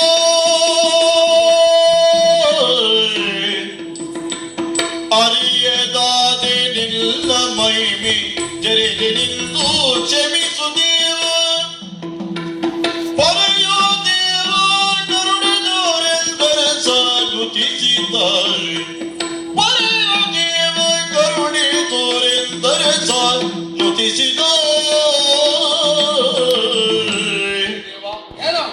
ದಯವಿಟ್ಟು ನನ್ನನ್ನು ಶಪಿಸಬಾರದು, ನನ್ನನ್ನು ದಂಡಿಸಬಾರದು, ಶಿಕ್ಷಿಸಬಾರದು. ತಪ್ಪು ಮಾಡಿದವರನ್ನ ಶಿಕ್ಷಿಸುವ ನನಗೆ ನಾನು ತಪ್ಪು ಮಾಡಿದಲ್ಲಿ ಶಿಕ್ಷಿಸಬಾರದು ಎನ್ನುವ ಅಧಿಕಾರ ಇದೆ. ಅಪರಾಧಕ್ಕೆ ಶಿಕ್ಷೆ, ಪ್ರಮಾದಕ್ಕೆ ಕ್ಷಮೆ. ನೀನೇನು ತಿಳಿಯದೇ ಇದ್ದ ವಿಷಯ ಅಲ್ಲವಲ್ಲ. ಇಲ್ಲಿ ನನ್ನಿಂದ ಒಂದು ಪ್ರಮಾದ ನಡೆದು ಹೋದದ್ದವು. ಯಾವುದು? ಏರ್ಪಡಿಸಿದ್ದು ಚರ್ಚಾಗೋಷ್ಠಿ. ಚರ್ಚಾಗೋಷ್ಠಿಯಲ್ಲಿ ಸತ್ಯವೇ ಪ್ರತಿಪಾದಿಸಬೇಕೆಂತೇನಿಲ್ವಲ್ಲ. ಚರ್ಚೆಯ ವಿಷಯ ಕಾಗೆ ಕಪ್ಪೋ ಬಿಳು ಪಾಯಿಂಟ್. ಒಬ್ಬಾತ ತನ್ನ ಜಾಣ್ಮೆಯಿಂದ ಕಾಗೆ ಬಿಳಿ ಎಂದು ಸಾಧಿಸ್ತಾನೆ. ಲೋಕದಲ್ಲಿರುವ ಕಾಗೆ ಎಲ್ಲ ಬಿಳಿ ಆಗ್ತದ? ದೇವರು ಇದ್ದಾನೋ ಇಲ್ಲವೋ ಚರ್ಚೆಯ ವಿಷಯ ಆಗಿರ್ತದೆ. ಒಬ್ಬಾತ ತನ್ನ ಪ್ರಕಾಂಡ ಪಾಂಡಿತ್ಯದಿಂದ ದೇವರು ಇಲ್ಲ ಅಂತ ಸಾಧಿಸ್ತಾನೆ. ಮಹಾರಾಜರು ಬಹುಮಾನ ಕೊಟ್ಟಾಗ ನಾನು ನಂಬಿದ ದೇವರು ನನಗೆ ಕೊಟ್ಟ ಅಂತ ಹೇಳ್ತಾನೆ. ದೇವರು ಇಲ್ಲ ಅಂತ ಸಾಧಿಸಿದ್ದು ಅವನ ಬೌದ್ಧಿಕ ಬಲ. ಆತ ಆಸ್ತಿಕ ಆದ್ದರಿಂದ ತಾನಂಬಿದ ದೇವರು ಕೊಟ್ಟ ಅಂತ ಹೇಳ್ತಾನೆ. ಯಾಕೆ ಹೇಳಿದೆ ಈ ಮಾತನ್ನ? ನಿನ್ನನ್ನು ನಾನೆಂದಾದ್ರೂ ವಿರೋಧಿಸುವುದು ಹೌದೇ? ನೀವು ತಿಳಿಸಿದ ಶನಿಗೆ ಧಿಕ್ಕಾರ ಅಂತಂದ್ರೆ ಆದದ್ದೇನು? ಶನಿಯೊಬ್ಬ ಮಹಾತ್ಮ ಅಂತ ಪ್ರತಿಪಾದಿಸುವ ವಿಷಯದಲ್ಲಿ ಅವರು ವಿಫಲರಾದರು. ಆದ್ದರಿಂದ ನನ್ನನ್ನು ಕ್ಷಮಿಸು.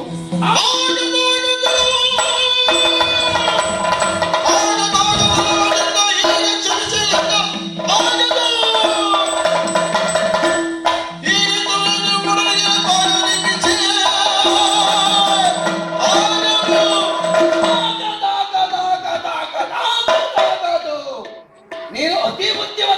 ಅಲ್ಲಲ್ಲಿ ನಿಲ್ತೀಯ.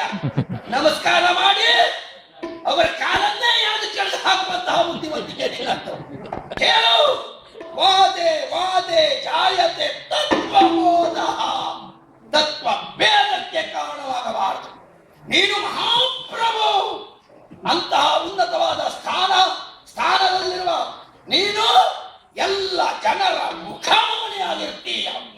ನೀನಾಡಿದ ಮಾತು ಇವತ್ತು ತತ್ವ ಭೇದಕ್ಕೆ ಕಾರಣ ಆಗಿದೆ.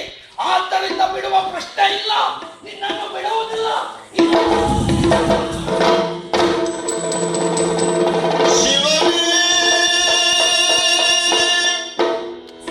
ನಾನು ಯಾಕೆ ಭಯ ಪಡಬೇಕು?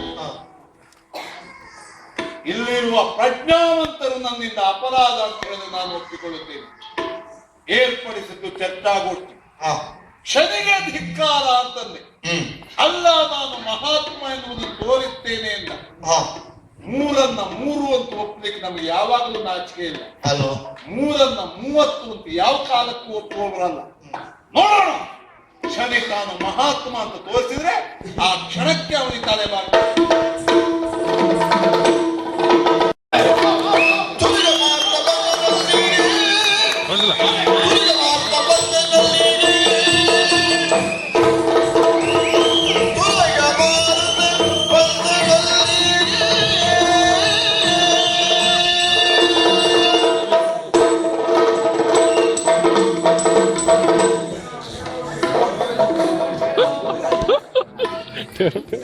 अरे सलाम वालेकुम सलाम,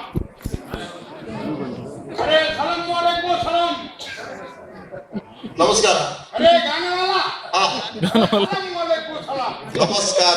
गाने वाला नमस्कार. हौದು. ए तुम्हारा हिंदी मालूम नहीं है ना? हिंदी ಬರುವುದಿಲ್ಲ.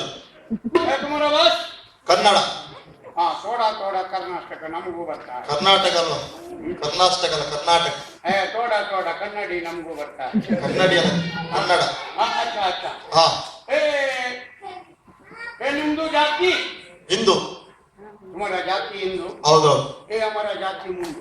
ಹೌದು. ಅದೇ ಹಾಗೆ. ए तुम्हारा जाति हिंदू, ಹಾ. हमारा जाति मुंडू बोले तू ये नम्दू मुस्लिम ಇಲ್ಲ. ಹಾ. ಹಾಗಾಗಿ ನಮ್ದು ಜಾತಿ ಮುಂದು, तुम्हारा जाति ए तुम्हारा जाति हिंदू, हमारा जाति मुंडू, ಇದು ಹೇಗೆ ಆಯ್ತು? ಹೇಗಾಯ್ತು? ए हमको मालूम होगा, ಹಾ. हमको मालूम होगा. ಹೌದು. ए तुम्हारा ದೇವರು ಉಂಟು. ಹೌದು. कैसा कैसा ದೇವರು? ಉಗ್ರ ನರಸಿಂಹ, ವೀರಭದ್ರ. ಒಕ್ಕಲು ನರಸಿಂಹ. ವೀರಭದ್ರ. ए कैसा ಒಕ್ಕಲು ನರಸಿಂಹ? ಉಗ್ರ ನರಸಿಂಹ. ಹಾ, ಉಗ್ರ ನರಸಿಂಹ. ವೀರಭದ್ರ. ए ನೀನು ಹೇಳುವ ಒಕ್ಕಲು ನರಸಿಂಹ ಹೇಳಿದ್ದಾಗಿ. अच्छा अच्छा, ವೀರಭದ್ರ. ಮಹಿಷಮರ್ದಿನಿ. ಹಾ, ಮೈಸೂರು. ದುರ್ಗಾ ಪರಮೇಶ್ವರಿ. ए बहुत ದೇವರು ಉಂಟು ಕುಂಭದೇವರು. ಅಲ್ಲವಾ? ಹಾ. ಇಷ್ಟು ದೇವರಿದ್ದು ನೀನು ಹಿಂದೆ ನಮ್ದು ಜಾಸ್ತಿ ಮುಂದೆ ಅದೇ ಹಾಗೆ. ಅದಕ್ಕೆ ಕಾರಣ ಉಂಟು. ಏನು? ನೀವು ದೇವಸ್ಥಾನಕ್ಕೆ ಹೋಗ್ತದೆ. ಹೌದು. ದೇವಸ್ಥಾನ ಉಗ್ರ ನರಸಿಂಹ ದೇವಸ್ಥಾನಕ್ಕೆ ಹೋಗಿ ಏನು ಹೇಳ್ತದೆ? ಹಾ. ಓ ನರಸಿಂಹ ನಮ್ಗೆ ಒಳ್ಳೇದು ಕೊಡು. ಹೌದಪ್ಪ. ಅಲ್ಲಿಂದ ಗಣಪತಿ ದೇವಸ್ಥಾನಕ್ಕೆ ಹೋಗ್ತದೆ. ಹಾ. ಅರೇ ಗಜಾನನ ನಮ್ಗೆ ಒಳ್ಳೇದು ಮಾಡು ಹೇಳ್ತದೆ. ಹೌದು. ಅಲ್ಲಿಂದ ದುರ್ಗಾ ಪರಮೇಶ್ವರಿ ದೇವಸ್ಥಾನಕ್ಕೆ ಹೋಗ್ತದೆ. ಹೌದು. ನಮ್ಗೆ ನಾವು ತಪ್ಪು ಮಾಡಿದ್ರೆ ಮಾಪು ಕೊಡು ಹೇಳ್ತದೆ. ಹಾ. ಹಾಗಾದ್ರೆ ಇಷ್ಟೆಲ್ಲ ದೇವರಿಗೂ ನೀನು ಹಿಂದೆ ಆಗಿರ್ತೀವಿ. ಅದೇ ಹೇಗೆ ಮಾಡಿ? ಆ ದೇವರು ಒಳ್ಳೇದು ಮಾಡ್ತದೆ ಅಂತ ಈ ದೇವರು, ಹಾ. ಈ ದೇವರು ಒಳ್ಳೇದು ಮಾಡ್ತದೆ ಅಂತ ಆ ದೇವರು, ಹೌದು. ಎರಡೂ ದೇವರು ಒಳ್ಳೇದು ಮಾಡ್ತದೆ ಅಂತ ಮತ್ತೊಂದು ದೇವರು. ಹಾ. ಹಾಗಾಗಿ ಅವರು ಇವರು ಒಳ್ಳೆದು, ನೀನು ಹಿಂದೆ ಕೂತಿದ್ದು. ಹೌದು. ನೀವು ಯಾಕೆ ಬಂದು ಮಾಡಿ? ನಾವು ಹಾಗೆ ಅಲ್ಲ. ಹಾ. ನಮ್ಗೆ ಒಂದೇ ಒಂದು ದೇವರು. ಹೌದು. ಹಾ. ಯಾವುದು? ನಮ್ದು ಕುದ ಇಲ್ಲ. ಕುದ ಒಳ್ಳೆದು ನಮ್ದು ದೇವರು ಅಲ್ಲ. ಅಲ್ಲ ದೇವರು ಇಲ್ಲ. ದೇವರ ಅಲ್ಲ. ದೇವರ ಅಲ್ಲ. ದೇವರು ಅಲ್ಲ, ದೇವರು ಇಲ್ಲ. ಇಲ್ಲಿ ಅಲ್ಲ, ದೇವರು ಇಲ್ಲಿ ಇಲ್ಲ. ಇವತ್ತು ಪೇಟೆಗೆ ತಿರುಗಲಿಕ್ಕೆ ಹೋಗಿ. ಹೌದಾ? ಅಲ್ಲ ದೇವರು ಇಲ್ಲ ಒಳ್ಳೆದು ಉಂಟು ಅಂತ. ಹಾ. ಇಲ್ಲ ಅಂದ್ರೆ ಉಂಟು ಅಂತ. ನಮ್ದೆಲ್ಲ ಹಾಗೆ. ನೀವು ಇಲ್ಲ ಹೇಳಿದ್ರೆ ನಮ್ದು ಉಂಟು, ಉಂಟು ಅಂದ್ರೆ ಇಲ್ಲ ಅಂತ. ನಿಮ್ದು ಇಲ್ಲ. ಹಾ. ಅಲ್ಲ ದೇವರು ಉಂಟಲ್ಲ, ಉಂಟು. ಅಲ್ಲಿಗೆ ನಾವು ಹೋಗಿ ಹೋಗಿ ದೇವರಿಗೆ ಪ್ರಾರ್ಥನೆ ಮಾಡ್ತದೆ. ಹಾ. ಅಂದ್ರೆ ಕೂಗ್ತದೆ ದೇವರನ್ನು. ಹೌದಪ್ಪ. ಅರೆ ಅಲ್ಲ ನಮ್ಗೆ ಒಳ್ಳೇದು ಮಾಡು. ಹೌದಪ್ಪ. ಒಂದೇ ದೇವರಲ್ಲ, ಹಾ. ಅದು ಬರ್ತದೆ ನಮ್ಗೆ ಒಳ್ಳೇದು ಮಾಡು. ಹೌದಪ್ಪ. ಮತ್ತೆ ನೀವು ದೇವಸ್ಥಾನಕ್ಕೆ ಹೋಗಿ ಹಾ.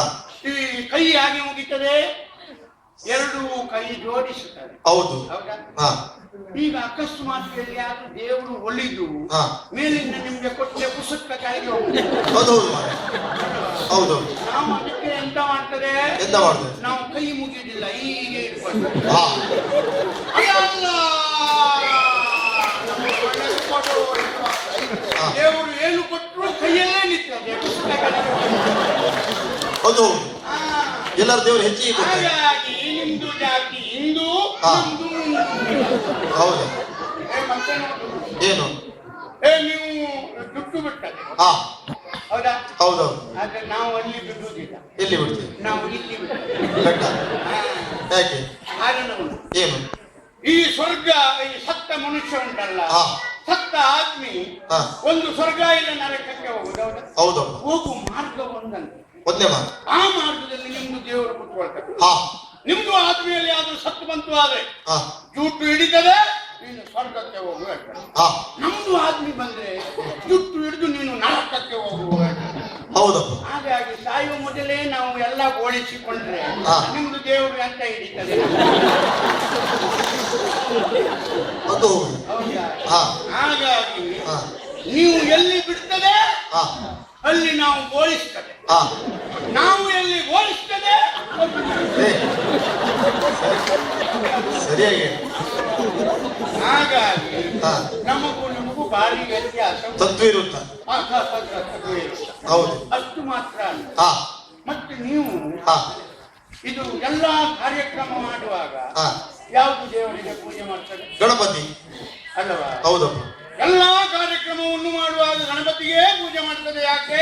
ಯಾಕೆ? ಒಳ್ಳೇದ್ ಮಾಡಿಕೊಡು. ಯಾವ ವಿಘ್ನವೂ ಬರಬಾರದು, ಹೌದು. ನಮ್ಗೆ ಒಳ್ಳೇದು ಕೊಡಬೇಕು ಅಂತ. ಹಾ ನೀವು ಪೂಜೆ ಮಾಡ್ತದೆ ಬಿಟ್ರೆ ಹಾ ಗಣಪತಿಗೆ ನಿಮ್ಮ ಮೇಲೆ ಸ್ವಲ್ಪ ಕೋಪ ಉಂಟು, ಹೌದಾ? ಅದು ನಮ್ಗೆ ಗೊತ್ತು. ಯಾಕೆ? ಅಂದ್ರೆ ಅದು ಒಂದು ಕಥೆ. ಏನು? 3 ಜಾತಿಯ ಆತ್ಮಿ ಹಾ ಒಂದು ದಿನ ತಿರುಗಾಟಕ್ಕೆ ಹೊರಟು. ಹೌದಾ? ಯಾರ್ಯಾರು? ಯಾರು? ಒಂದು ಹಿಂದೂ ಆತ್ಮ, ಹಾ ಮತ್ತೊಂದು ನಮ್ದು ಮುಸ್ಲಿಂ ಆತ್ಮ, ಹಾ ಇನ್ನೊಂದು ಕ್ರಿಶ್ಚಿಯನ್ ಆತ್ಮ. ಯಾರು? ಕ್ರಿಶ್ಚಿಯನ್ ಕ್ರೈಸ್ತ. ಕ್ರಿಶ್ಚಿಯನ್ ಕ್ರೈಸ್ತ. ಅದೇ ಅದೇ ಆತ್ಮ. ಹಾಗೆ ಹೋಗ್ತಾ ಹೋಗ್ತಾ ಹೋಗ್ತಾ ಇರುವಾಗ ಹಾ. ಒಂದು ಹೊಳೆ ಸಿಕ್ಕಿತು. ಹಾ ಗೊತ್ತಾಯ್ತಾ? ಹಾ ಹೊಳೆ ದಾಟಿ ಹೋಗಬೇಕು ಅಂತಂದ್ರೆ ದೋಣಿ ಬೇಕಲ್ಲ. ನೋಡಿಬೇಕು. ಈ 3 ಆತ್ಮಿ ಒಂದು ದೋಣಿಯಲ್ಲಿ ಕೂತಿತ್ತು. ಹಾ ಒಂದು ದೋಣಿಯಲ್ಲಿ ಕೂತು ಹೋಗುವಾಗ ಮಧ್ಯ ಒಳಗೆ ಹೋಗುವಾಗ ಗಾಳಿ ಜೋರು ಬಂತು, ದೋಣಿ ಮುಗುತ್ತಿತ್ತು. ಹೌದಪ್ಪ. 3 ಆತ್ಮಿ ಒಳಗೆ ಬಿತ್ತು. ಹಾ ಒಳಗೆ ಬಿದ್ದಾಗ ನಮ್ಮ ಆತ್ಮಿ ಏನ್ ಮಾಡಿತ್ತು? ಏನು ಮಾಡಿ? ಅರೆ ಅಲ್ಲ, ನಾನು ಸಾಯ್ತದೆ, ನನ್ಗೆ ಬಚಾವ್ ಮಾಡು ಹೇಳಿ. ಹೌದಾ? ಅಲ್ಲಿಗೆ ನಮ್ಮ ದೇವರು ಓಡಿ ಬಂತು, ನಮ್ದು ಆತ್ಮಿಗೆ ಬಚಾವ್ ಕೊಟ್ಟಿತ್ತು. ಹಾ ಆವಾಗ ಇದು ಕ್ರಿಶ್ಚಿಯನ್ ಇಲ್ಲ, ಹಾ ಆ ಆತ್ಮಿ ಕೂಗಿತ್ತು, ಹಾ ಯೇಸು ನಾನು ಸಾಯ್ತೇನೆ, ನನ್ನನ್ನು ಬಚಾವ್ ಮಾಡು. ಹೌದಾ? ಹಾ ಆವಾಗ ಯೇಸು ಓಡಿ ಬಂದಿತ್ತು, ಕ್ರಿಶ್ಚಿಯನ್ನಿಗೆ ಬಚಾವ್ ಮಾಡಿ. ಹೌದಪ್ಪ. ಮತ್ತೆ ಉಳಿದದ್ದು ನಿಮ್ಮ ಆತ್ಮಿ ಅಲ್ವಾ? ನಾವು ಹಿಂದೂ. ಮೇಲೆ ಕೆಳಗೆ ಹೋಗುವಾಗ ಹಾ ಅವ ಕೂಗಿದ, ಯಾರು? ಏ ಗಣಪ ಓಡಿ ಬಾ, ನನ್ನನ್ನು ಮೇಲೆ ಹಾಕು ಅಂತ. ಹಾ ಈ ಕೂಗು ಕೇಳಿ ಗಣಪ ಓಡಿ ಬಂದ. ಹಾ ಎಲ್ಲಿವರೆಗೆ ಬಂದ? ಎಲ್ಲಿವರೆಗೆ? ಹೊಳೆಯ ತೀರದವರೆಗೆ ಬಂದ. ಹ್ಮ್ ಹೊಳೆ ತೀರದಲ್ಲಿ ನಿಂತುಕೊಂಡು ಆಲೋಚನೆ ಮಾಡ್ತಾ ಇದ್ದ. ಹಾ ಆವಾಗ ನಮ್ಮ ಅಲ್ಲ ಮತ್ತು ಯೇಸು ಹೋಗಿ ಕೇಳಿದ್ರು, ನಮ್ದು ಆತ್ಮಿಗೆ ನಾವು ಬಚಾವ್ ಮಾಡಿಟ್ಟು ನೀನೇನು ಮುಳುಗುದನ್ನು ನೋಡುವುದು ಅಂತ. ಹಾ ಆವಾಗ ನಿಮ್ಮ ಗಣಪ ಹೇಳಿದ್ನಂತೆ, ಏನು? ಅವ ಇನ್ನೂ 4 ಬಾರಿ ಮುಳುಗಬೇಕು. ಯಾಕೆ? ಯಾಕೆ? ಈ ಚೌತಿಯ ಸಮಯದಲ್ಲಿ ಹಾ ನನ್ನ ಮೂರ್ತಿಯನ್ನು ಮಾಡಿ ಹಾ. 1 ತಿಂಗಳು ಪೂಜೆ ಮಾಡಿ ಹಾ. ಎಲ್ಲರೂ ಗೋಲು ಕುಣಿತದಲ್ಲಿ ಕೊಂಡೋಗಿ ಒಳಗೆ ಗುಳುಮು ಮಾಡಿ ಹಾ ನಾನು ಮುಳುಗುವಾಗ ಇವರು ಗೋಲು ಕುಣಿತದಲ್ಲಿ ಹಾಗೆನ್ನುವಾಗ ಅವ ಮುಳುಗಬೇಕು, ನಾನು ಈಗ ಕುಡಿಬೇಕು. ಹಾಗೆನ್ನುವಾಗ ಹೌದಾ? ಗಣಪನಿಗೆ ನಿಮ್ಮ ಮೇಲೆ ಸ್ವಲ್ಪ ಕೋಪ. ಹೌದು. ಹಾಗಾಗಿ ನೀನು ಹಿಂದೂ, ನಮ್ದು ಮುಂದು. ಸಾಹೇಬ್ರೆ, ಹಾ, ಎಲ್ಲ ಈಗ ನಮ್ಗೆ ಎದುರಾಗಿ ಮಾತಾಡೋದು. ತಪ್ಪು ವಿರುದ್ಧ. ಹೌದು, ತದ್ವಿರುದ್ಧ. ನೀವು ಎಲ್ಲಿ ಬೋಳಿಸ್ತದೆ ಅಲ್ಲಿ ನಾವು ಇಡ್ತೇವೆ. ಹೌದು ನೀವು ಇಟ್ಟಲ್ಲಿ ನಾವು ಬೋಳಿಸ್ತೇವೆ. ಹೌದು ಅಲ್ವಾ? ಹೌದು. ಒಂದು ಕೆಲಸ, ನೀವು ಹೌದು ಅಂದ್ರೆ ನಾವು ಅಲ್ಲ. ಅಲ್ಲ ಅಂತ. ಹೌದು. ಒಂದು ಕೆಲಸ, ನಮಗ ಈಗ ಊಟ ನಾವು ಬಾಯಲ್ಲೇ ಮಾಡುದು, ಹೌದು. ನೀವು ಬಾಯಲ್ಲೇ. ನಾವು ಅಷ್ಟು ಸುಲಭ ಇಲ್ಲ, ನಾವು ಜಾಗ ಹುಡುಕಿತ್ತು. ಹೌದಾ? ಆದ್ರೆ ಏನು ಮಾಡುವ, ಎಲ್ಲಿ ಅನ್ನ ಇಟ್ಟರು ವಾಸನೆ ಗೊತ್ತಾಗುದು. ಎಲ್ಲಿ ವಾಸನೆ ಗೊತ್ತಾಗದೆ ಇದ್ದದ್ರಿಂದ ನಾವು ಬಾಯಲ್ಲೇ ಊಟ ಮಾಡ್ತೇವೆ, ಅದಲ್ಲದಿದ್ದರೆ ಜಾಗ ಇದ್ದಲ್ಲಿ ಇರ್ತೀವಿ. ನಮಗೆ ಜಾಗ ಸಿಗ್ಲಿಲ್ಲ, ಈಗ ದೂರ ಉಂಟು. ಅದೇ ಘನವಲ್ಲ. ಹೌದು, ಸಮಯ ಸಾಕಾಗಲಿಕ್ಕಿಲ್ಲ. ಇದು ನಮ್ದು ಓಡ ಓಡ ಓಡ ಕುದುರೆ. ಇದು ನಾನು ವ್ಯಾಪಾರಕ್ಕೆ ಬಂದಿದ್ದೆ. ಹೌದಾ? ಹಾಗಾಗಿ ಈ ಕುದುರೆ ನೀನು ತಗೊಳ್ತದೆ, ನಾನ್ ತಗೊಳ್ಳುದಿಲ್ಲ. ನಿಮಗೆ ತಗೊಳ್ಳಿಕ್ಕೆ ಆಗುದಿಲ್ಲ. ನಿಮ್ಗೆ ನಂದು ಕುದುರೆಗೆ ಹತ್ತಬೇಕು ಅಂತ ಮನಸ್ಸುಂಟು. ಮನಸ್ಸುಂಟಾದ್ರೆ ಕೈಯೇನಿಲ್ಲ. ಬೇಕು, ನೀನು ಏನು ಕೊಡುದು ಬೇಡ, ನಂದು ಕುದುರೆಗೆ ಒಂದು ಸಲ. ಯಾರು ಇಲ್ಲ, ನಾ ಧರ್ಮಕ್ಕೆಲ್ಲ ಕುದುರೆ ಹತ್ತುದಿ. ಹತ್ತುದಿಲ್ಲ, ನಿನ್ನ ಹತ್ರ ಈ ಕಾಸು ನಿಲ್ಲುವುದಿಲ್ಲ. ಹಾಗಾದ್ರೆ ಕುದುರೆ ವ್ಯಾಪಾರಕ್ಕೆ ಎಲ್ಲಿ ಹೋಗ್ಲಿ? ಮಹಾರಾಜರ ಆಸ್ಥಾನದಲ್ಲಿ.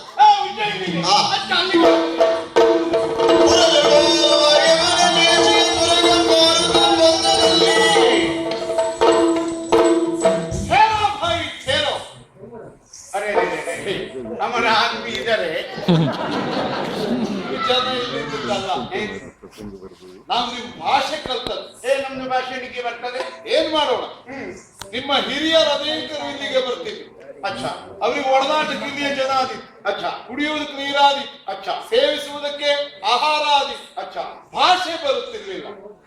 ಅವರ ಹತ್ತಿರ ವ್ಯವಹರಿಸುವುದು ನಮಗ ಅನಿವಾರ್ಯ ಆದ್ರಿಂದ ನಾವು ನಿಮ್ಮ ಭಾಷೆ ಕಲ್ತಿದ್ದೆ. ಅರೆ ಅಮರ ಆದ್ಮಿ ಇಲ್ಲಿಗೆ ಬಂದಿತ್ತು. ಅದು ಖಾನಾ ಖಾತಾ ಹೈ, ಪಾನಿ ಪೀತಾ ಹೈ और सोता है. ನಿಮ್ದು ಭಾಷೆ ಬೇಡ.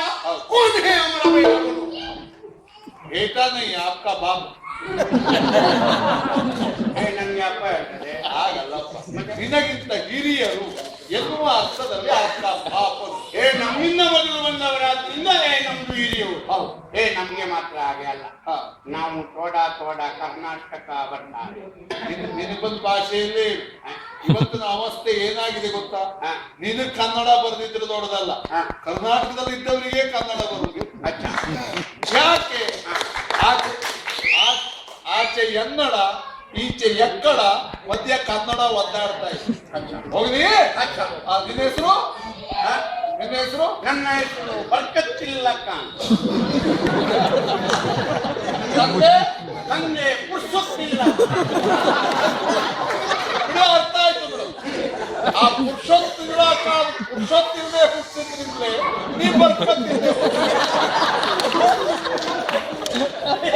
ಈ ಆತ್ಮ ಏನು ಹೇಳ್ತದೆ? ಅಲ್ಲದೆ ಇದ್ರೆ ಅಷ್ಟು ದೂರದ ಅರಬ್ ನಾಡಿನಿಂದ ಒಂದು ಕುದುರೆ ಹಿಡ್ಕೊಂಡು ವ್ಯಾಪಾರಕ್ಕೆ ಬಂದಿ ಬರ್ಕತ್ತಾಗುದು. ಹೌದಾ?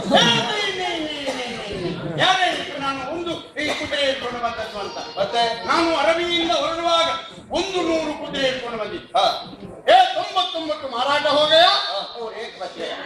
99 ಮಾರಾಟ ಆಗಿ ಒಂದು ಯಾಕೆ ಉಳಿತ? ಅದಕ್ಕೆ ಕಾರಣ 99 ನಮ್ದು ಕುದುರೆ ಉಂಟಲ್ಲ, ಅದೆಲ್ಲ ನಾನು ಕಂಪ್ನಿಗೆ ಕೊಟ್ಟಿದ್ದೆ. ಕಂಪ್ಕಟ್ಟಿ ಕಡಿಮೆ ಕ್ರಯಕ್ಕೆ. ಇದೊಂದು ಹೆಚ್ಚು ಕ್ರಯ ಆದ್ರಿಂದ ಹಾಗೆ ಉಳಿದಿದೆ. ಯಾಕೆ ಇದಕ್ಕೆ ಹೆಚ್ಚು? ಅದಕ್ಕೆ ಕಾರಣ ನೀನು ತಕೊಳ್ಳುದಾದ್ರೆ ನಾನು ಸತ್ಯ ಹೇಳು, ಇಲ್ಲದಿದ್ರೆ ಹೇಳು. ಅದು 99 ಕುದುರೆ ಉಂಟಲ್ಲ, ಅದು ಕುದುರೆಗೆ ಹುಟ್ಟಿದ್ದಲ್ಲ. ಆ 99 ಕುದುರೆ ಕತ್ತಿಗೆ ಹುಟ್ಟಿದ್ದು. ಇದು ಮಾತ್ರ ಕುದುರೆಗೆ ಇದು ಹೊಡೆಯುವುದಲ್ಲ, ನಾವು ಹೊಡ್ಕೊಳ್ಬೇಕು. ನಾವು ಹೊಡ್ಕೊಳ್ಬೇಕು ಅಂದ್ರೆ ಯಾಕೆ ಗೊತ್ತಾ? ಇಷ್ಟು ಮೋಸ ಮಾಡುವ ನಿಮ್ಮನ್ನು ನಾವಿಲ್ಲಿ ಬದುಕಲಿಕ್ಕೆ ಬಿಡ್ತೇವಲ್ಲ, ನಾವು ಹೊಡ್ಕೊಳ್ಬೇಕು, ನಿಮ್ಗೆ ಹೊಡೆಯುವುದಲ್ಲ. ನಾವು ನಿಮ್ಗೆ ಮೋಸ ಮಾಡಿದ್ದಲ್ಲ, ಅದು ಕುದುರೆಗೆ ಕತ್ತೆ ಮೋಸ ಮಾಡಿದ.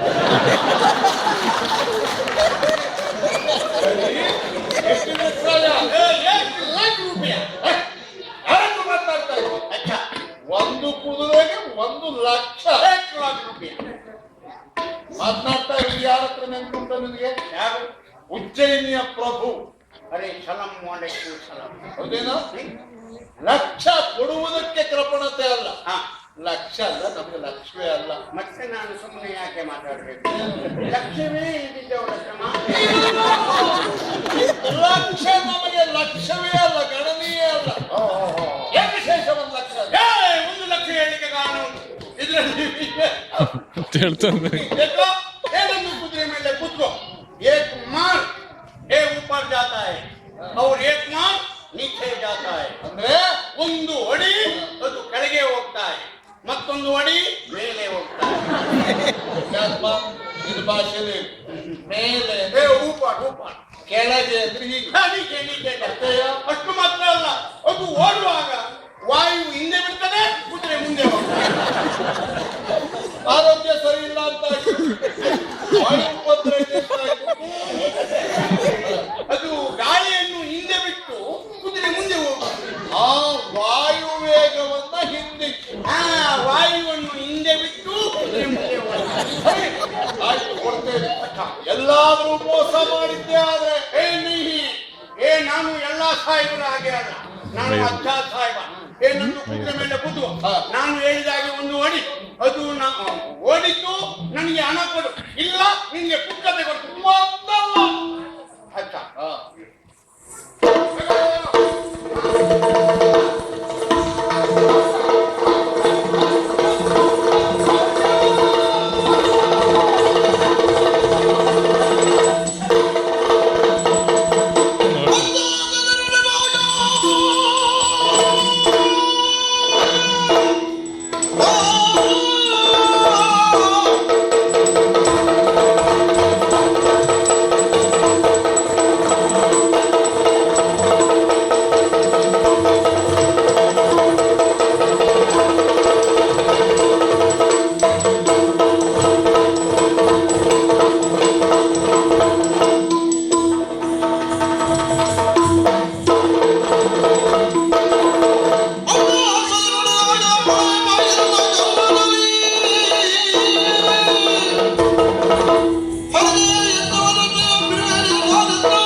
ಕುದುರೆ ವ್ಯಾಪಾರಿ ಇಲ್ಲಿವರೆಗೆ ಬಂದಿದ್ದಾನೆ ಎನ್ನುವ ಕಾರಣದಿಂದ ನಾನು ಹೇಳಿದಂತೆ ಹಣವನ್ನು ನನಗಿತ್ತು, ಕುದುರೆ ಏರಿ ಹೋದೆ. ನಾನು ಯಾರು, ನನ್ನ ಯೋಗ್ಯತೆ ಏನು ಎನ್ನುವುದನ್ನು ಕ್ಷಣ ಮಾತ್ರದಲ್ಲಿ ತೋರಿಸಲಿಕ್ಕಿದ್ದೇನೆ.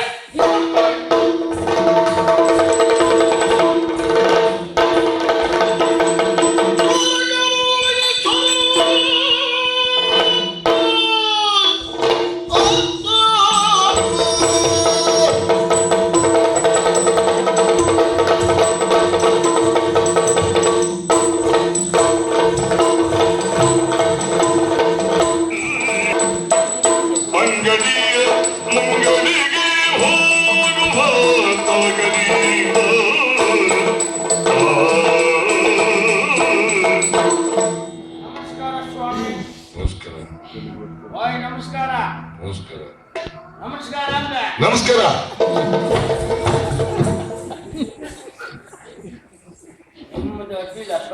ಎಂತದ? ಏನು ನಮ್ಮ ಮನೆ ಮಾಡಿ ತೆಗಿಬೇಕು ಅಂತ ಮಾಡಿದ್ದ? ನಮಸ್ಕಾರ. 2-3 ಬಾರಿ ನಮಸ್ಕಾರ ಕೊಟ್ಟೆ, ಹ್ಞೂ ಇಲ್ಲ ಹಾ ಇಲ್ಲ. ನಾ ಹೇಳ್ತಾ ಇದ್ದೆ ಬಹುಶಃ ನಿದ್ದೆ ಬಿಟ್ಟಿರ್ಬೇಕು, ಕಾರ್ಯಕ್ರಮ ಕುರ್ಸೋತಿಲ್ಲ, ಹೆಚ್ಚಿಗೆ ಸಂಪಾದನೆ, ಮನೆ ಕಡೆ ಚಿಂತೆ ಅಂತ ಮಾಡಿ ನಾ ಗಟ್ಟಿ ಮಾತಾಡಿದ್ರೆ ನೀವಂತದ್ದು ಮಾಡಿ ಹಾಕ್ಬೇಕು, ಆ ರೀತಿ ಕೂಗ್ತೀರಾ? ಇಲ್ವಾ? ನಮಸ್ಕಾರ ಕೊಟ್ಟಿದ್ದೇನೆ, ನಿಮ್ಗೆ ಕೇಳಲಿಲ್ವಾ ಅಂತ. ಏನು ಕೇಳುವಾಗ ಕೊಟ್ಟ ಅಭ್ಯಾಸ ಇಲ್ವಾ ನಿಮ್ಗೆ? ನಿಧಾನ ಕೊಟ್ಟೆ. ಹಾಗೆ ಹಾ, ಸ್ವಾಮಿ ಹೇಳಿ. ನಾವ್ಯಾರು ಅಂತ ಗೊತ್ತಾಯ್ತಾ? ಇಲ್ಲಪ್ಪ. ನಮ್ಮ ಪರಿಚಯ ಬೆಳೀತಾ ಹೋದ ಜನ ಇಲ್ಲ, ಹಾಗೆ ಕೂತ್ಕೊಳ್ಳದೆ ಹೋದ ಮರ ಇಲ್ಲ. ಅಷ್ಟು ಪ್ರಸಿದ್ಧ ವ್ಯಕ್ತಿ. ಈಗ ಒಂದೇ ಮಾತಲ್ಲಿ ಹೇಳ್ಬೇಕು ಅಂತ ಆದ್ರೆ ನಮ್ಮ ಪರಿಚಯ ಮನುಷ್ಯರೊಟ್ಟಿಗೆ ಕೇಳಬೇಕಾದ ಅಗತ್ಯವೇ ಇಲ್ಲ. ಮನುಷ್ಯರ ಹತ್ರ ಕೇಳುವ ಅಗತ್ಯ ಇಲ್ಲ. ನೀವು ಕೈಗೆ ಹುಡಿ ಮಣ್ಣನ್ನು ತಕೊಂಡು ಗಾಳಿ ನಮ್ಮ ಮನೆ ದಿಕ್ಕಿ ಬರುವಂತ ಹೊತ್ತಿಗೆ ಹಾ, ನಂದೀಶೆಟ್ಟರ ಮನೆಯಲ್ಲಿ ಕೇಳಿ, ಅವಾಗ ಮಣ್ಣು ನಮ್ಮ ಮನೆಗೆ ಬರುವುದು, ಗಾಳಿ ನಮ್ಮ ಮನೆ ದಿಕ್ಕಿಗೆ ಇರ್ಬೇಕು. ಹೌದಪ್ಪ. ಮಣ್ಣು ಹುಡಿ ಇರ್ಬೇಕು, ಹುಡಿ ಇರಬೇಕು. ದೇವಾಂಶ ಇರ್ಬಾರ್ದು. ಹೌದಪ್ಪ. ಆ ಹುಡಿ ಮಣ್ಣು ಇಟ್ಕೊಂಡು ನಂದೀಶೆಟ್ಟರ ಮನೆಯಲ್ಲಿ ಕೇಳಿ ನಮ್ಮ ಮನೆಗೆ ಮಣ್ಣು ಕೊಡು. ಗಾಳಿ ನಮ್ಮನೆ ಬಂದ್ರೆ ನಮ್ ರಾಜಾರ ನಿಮ್ಮ ಮನೆ ದಿಕ್ಕಿ ಗಾಳಿ ಇದ್ದಾಗ ನಾ ಕೇಳಿದೆ. ಹಾಗಲ್ವಾ? ನಮ್ಮ ಮನೆ ಕಡೆ ಗಾಳಿ ಇರ್ಬೇಕು. ಹ್ಮ್ ಅಂದ್ರೆ ನಂದೀಶ್ ಶ್ರೇಷ್ಠಿಗಳವರು ಅಂತ ಅರ್ಥ. ನಂದಿ ಶ್ರೇಷ್ಠಿಗಳು. ನಾಡಿದ್ದು ತಾಮಲಿಂದ ಪುರು ಹೌದು, ತಾಮ್ರದಿಂದ ಪುರು ಹೌದು. ಹೌದಾ? ಮೂಲತಃ ಇಲ್ಲಿ ಅವರಲ್ಲ ನಾವು. ಮತ್ತೆ ಉಜ್ಜಯಿನಿಯಲ್ಲಿದ್ದವರು. ಉಜ್ಜಯಿನಿ. ನಮ್ಮ ಅಪ್ಪಯ್ಯನ ಕಾಲದಿಂದ ಅವರ ಅಪ್ಪಯ್ಯನ ಕಾಲದಿಂದ ಎಲ್ಲ ಅಲ್ಲೇ ಮೂಲತಃ ಅಲ್ಲಿ ಅವರೇ ನಾವು. ಹೌದಾ? ಹಾಗಿದ್ದು ಊರು ಬಿಟ್ಟದ್ದು ಯಾಕೆ? ಊರ್ ಬಿಟ್ಟದ ಯಾಕೆ? ಅಪ್ಪಯ್ಯ ಕರೆದೊಂದು ಮಾತು ಹೇಳಿದ್ರು. ಏನಂತ? ಮಗನೇ, ಯಾವ ಕಾರಣಕ್ಕೂ ನಾನು ಇಲ್ಲಿವರೆಗೆ ಬದುಕಿದ್ದಾಕಿ ಈ ಊರಿನಲ್ಲಿ ನೀರ್ ಬೇಡ ಅಂದ್ರು. ಅಯ್ಯೋ. ಯಾಕಪ್ಪಯ್ಯ ಅಂತ ಕೇಳಿದೆ. ಯಾಕೆಂದ್ರೆ ವಿಕ್ರಮಾದಿತ್ಯನ ಆಳ್ವಿಕೆಯೇ ಹಾಗೆ. ವ್ಯಾಪಾರದಲ್ಲಿ ಮೋಸ ವಂಚನೆ ಮಾಡುವಾಗಿಲ್ಲ, ಮಾಡ್ಲಿಕ್ಕಿಲ್ಲ. ವ್ಯಾಪಾರದ ಧರ್ಮ ಹೇಗುಂಟು ಹಾಗೆ ವ್ಯಾಪಾರ ಮಾಡ್ಬೇಕು. 14ಕ್ಕೆ 1 ಅಂಶ ನಾವಿಟ್ಕೊಂಡು ಉಳಿದದ್ದು ಬೊಕ್ಕಸು ಕೊಡುದು. ಹೌದಪ್ಪ. ಅದ ಕ್ರಮ ಹಾಗೆ ಹಾಗೇ ಮಾಡ್ಬೇಕು. ಅದು ಬಿಟ್ಕೊಂಡು ನಾವೇನಾದ್ರೂ ಹಗರಣ ಮಾಡಿದ್ರೆ ಕತೆ ಮುಗೀತು. ಅಂದ್ರೆ ಕೆಲವು ಕಡೆ ಎಲ್ಲ ಹಗರಣ ಮಾಡಿದಾಗೂ ಅವ್ರ ಮೇಲೆ ಬರುದೇ. ಒಳಗ್ ಹೋದ್ರು ಹೊರಗೆ ಬಂದ್ರು, ಮಾಮ ಮನೆಗೆ ಹೋಗಿ ಬಂದಾಗ ಯಾವ ತಲೆ ಬಿಸಿ ಒಳಗೋದ್ರು ಅನುಕೂಲ, ಹೊರಗಿದ್ರು ಅನುಕೂಲ. ಹೌದಪ್ಪ. ಸುಮ್ಮನೆ ಹೇಳುದಲ್ಲ. ವಿಕ್ರಮಾದಿತ್ಯರ ಆಳ್ವಿಕೆಲ್ಲ ಹಾಗಲ್ಲ. ಅವ ಏನಾದ್ರೂ ಮೋಸ ಮಾಡಿ ಸಿಕ್ಕಿ ಬಿತ್ನ ಹಗರಣ ಮಾಡಿ ಮತ್ತೆ ಜೀವನದಲ್ಲಿ ಆ ಕೆಲಸಕ್ಕೆ ಆಸ್ಪದವೇ ಇಲ್ಲ, ಮತ್ತೆ ಒಯ್ಯು ಕ್ರಮ ಇಲ್ಲ, ಒಯ್ಯುವುದಿಲ್ಲ. ಹೌದು. ಹೇಳಿ ಕಳಿಸಿದ್ರು. ನಾವು ಹೋದ್ರೆ ಸಾಕು, ಕ್ಷತ್ರೆ ಬನ್ನಿ ನಮಸ್ಕಾರ ಪ್ರೀತಿಯಲ್ಲಿ ಏನೋ ಸಂತೋಷ ಇದೆ, ಮಹಾರಾಜನೇ ನಮಸ್ಕಾರ ಹೇಳ್ತಾರೆ. ನಮ್ಗೆ ಬಹಳ ಗೌರವ ಅಂತ ನಮ್ಮ ಲೆಕ್ಕ. ಬನ್ನಿ ಕೂತ್ಕೊಳ್ಳಿ ಸ್ವಾಮಿ. ಗೌರವದಲ್ಲಿ. ಗೌರವದಲ್ಲೇ ಹೌದು. ನಾವು ಕೂತ್ಕೊಂಡಾಯ್ತು. ಮತ್ತೆ ನಿಮ್ದೊಂದು ಪ್ರಕರಣ ಹೀಗೆ ಬೆಳಕಿಗೆ ಬಂತಲ್ಲ, ನೀವೊಂದು ಹೀಗೆ ಮಾಡಿದ್ರಂತೆ, ಹೌದಾ ಕ್ಷತ್ರೆ? ಅದು ಗೌರವದಲ್ಲೇ ಕೇಳಿ. ನಾವು ಗೌರವದಲ್ಲಿ ಏನೋ ಹೆಚ್ಚು ಕಡಿಮೆ ಆಯ್ತು. ಹೌದಪ್ಪ. ಇಲ್ಲಿ ಜೀವನದಲ್ಲಿ ಮಾಡುದಿಲ್ಲ ಅಂತ ಹೇಳಿದ್ರೆ ಕ್ರಮ ಅಲ್ವಾ? ಹೌದಪ್ಪ. ಆಗ ತೊಂದ್ರೆ ಇಲ್ಲ ಸ್ವಾಮಿ, ನೀವು ಮಾಡಿ ಆಯ್ತಲ್ಲ, ಇನ್ನು ನೀವು ಮತ್ತೆ ಮಾಡುದು ಬೇಡ. ಹೌದಪ್ಪ. ಮತ್ತೆ ಮಾಡ್ಲಿಕ್ಕೆ ನಾವು ಅವಕಾಶ ಕೊಡುವುದಿಲ್ಲ. ಹೌದಪ್ಪ. ಈಗ ಮಾಡಿದ್ದಕ್ಕೆ ಕೈ ಮುಂದಿಡಿಸಿ ಗೌರವದಲ್ಲಿ. ಮಂಚಿನ ಮೇಲೆ. ಹೌದಪ್ಪ. ನಾವು ಗೌರವದಲ್ಲಿ ಕೈ ಮುಂದಿಟ್ಟು ಆಮೇಲೆ ಏನೂ ಮಾಡುದಿಲ್ಲ, ಒಯ್ಯುವುದಿಲ್ಲ, ಜೋರು ಮಾಡುವುದಿಲ್ಲ. ಇಟ್ಟು ಕೈಯನ್ನೆರಡು ಕಡ್ಕೊಂಡು ಈ ಹಿಡ್ಕೊಂಡು ಆ ಕಡೆ ತಕೊಂಡು ಬೀಸಕ್ತಾರೆ. ಬೈಯುವುದಿಲ್ಲ, ಅದು ಗೌರವದಲ್ಲಿ. ನಿಮ್ಗೆ ಮಾಡ್ಲಿಕ್ಕೆ ಅವಕಾಶ ಕೊಡುವುದಿಲ್ಲ ಅಂದ್ರೆ ಇದೆ. ಹೌದಪ್ಪ. ಬೈಬೇಕಲ್ಲ, ಕೈಯೇ ಕರ್ಕೊಂಡು ಹೋಗ್ತೇವೆ, ಅಂದ್ರೆ ನೀವು ಕೈ ಕೊಡ್ಕೊಂಡ್ರ? ತಲೆ ಮೇಲೆ ಕೊಡ್ಬೇಕು ಅಂದ್ರೆ ನಾನೆಲ್ಲ ಮಾಡಿಸ್ಬಿಟ್ಟವನ ನಿಮ್ ಲೆಕ್ಕ. ಮತ್ತೇನು ಕೈ ಕಾಣುದಿಲ್ವ ನಿಮ್ಗೆ? ಅಲ್ಲಿಯ ಕ್ರಮ ಹೀಗೆ. ಎಲ್ಲಿ ನೋಡಿ ತಪ್ಪಿಗೆ ಸರಿಯಾದ ಶಿಕ್ಷೆ ಇರ್ತದ, ಅಲ್ಲಿ ಹಗರಣ ದುರಂತ ಅನ್ಯಾಯ ಆಗುದಿಲ್ಲ. ಹಾಗಂತ ಎಲ್ಲಿ ಇಂಥದ್ದೆಲ್ಲ ಇಲ್ಲವೋ ಅಲ್ಲಿ ಇಂಥದ್ದೆಲ್ಲ ನಡೀತೇ ಇರ್ತದೆ. ನ್ಯಾಯ ಕೊಡುವ ಸ್ಥಾನದಲ್ಲಿದ್ದಂತ ವಿಕ್ರಮಾದಿತ್ಯ ಮಹಾಪ್ರಭುಗಳು ಒಯ್ಯುವುದಿಲ್ಲ, ಒಯ್ಯುವುದಕ್ಕಿದ್ದ ಸ್ಥಾನವೇ ಅಲ್ಲ. ನ್ಯಾಯ ಏನು? ಕದ್ದವನ್ನು ಕೈ ಕತ್ತರಿಸುವುದು. ಅವ್ರಿಗೆ ಅಷ್ಟು ಬಿಟ್ಟರೆ ನಮ್ಮ ಮೇಲೆ ಹಾಗೆ ಉಂಟಾ? ಒಯ್ಯುವುದಿಲ್ಲ, ಪ್ರೀತಿ ಕರ್ಕೊಂಡು ತಗೊಂಡು ಬಿಸಾಡ್ತಾರೆ. ಅದು ಪ್ರೀತಿ, ಅದು ನ್ಯಾಯ. ನಿಜವಾಗಿ ಹಗರಣ ಮಾಡುವವರಿಗೆಲ್ಲ ಜೀವನದಲ್ಲಿ ಮತ್ತೊಂದು ಸಲ ಇದಕ್ಕೆ ಆಸ್ಪದವೇ ಇಲ್ಲ ಅಂತ ಮಾಡಿದ್ರೆ ಯಾವನಾದ್ರೂ ಮಾಡ್ತಾನ? ಯಾಕಿಲ್ಲ?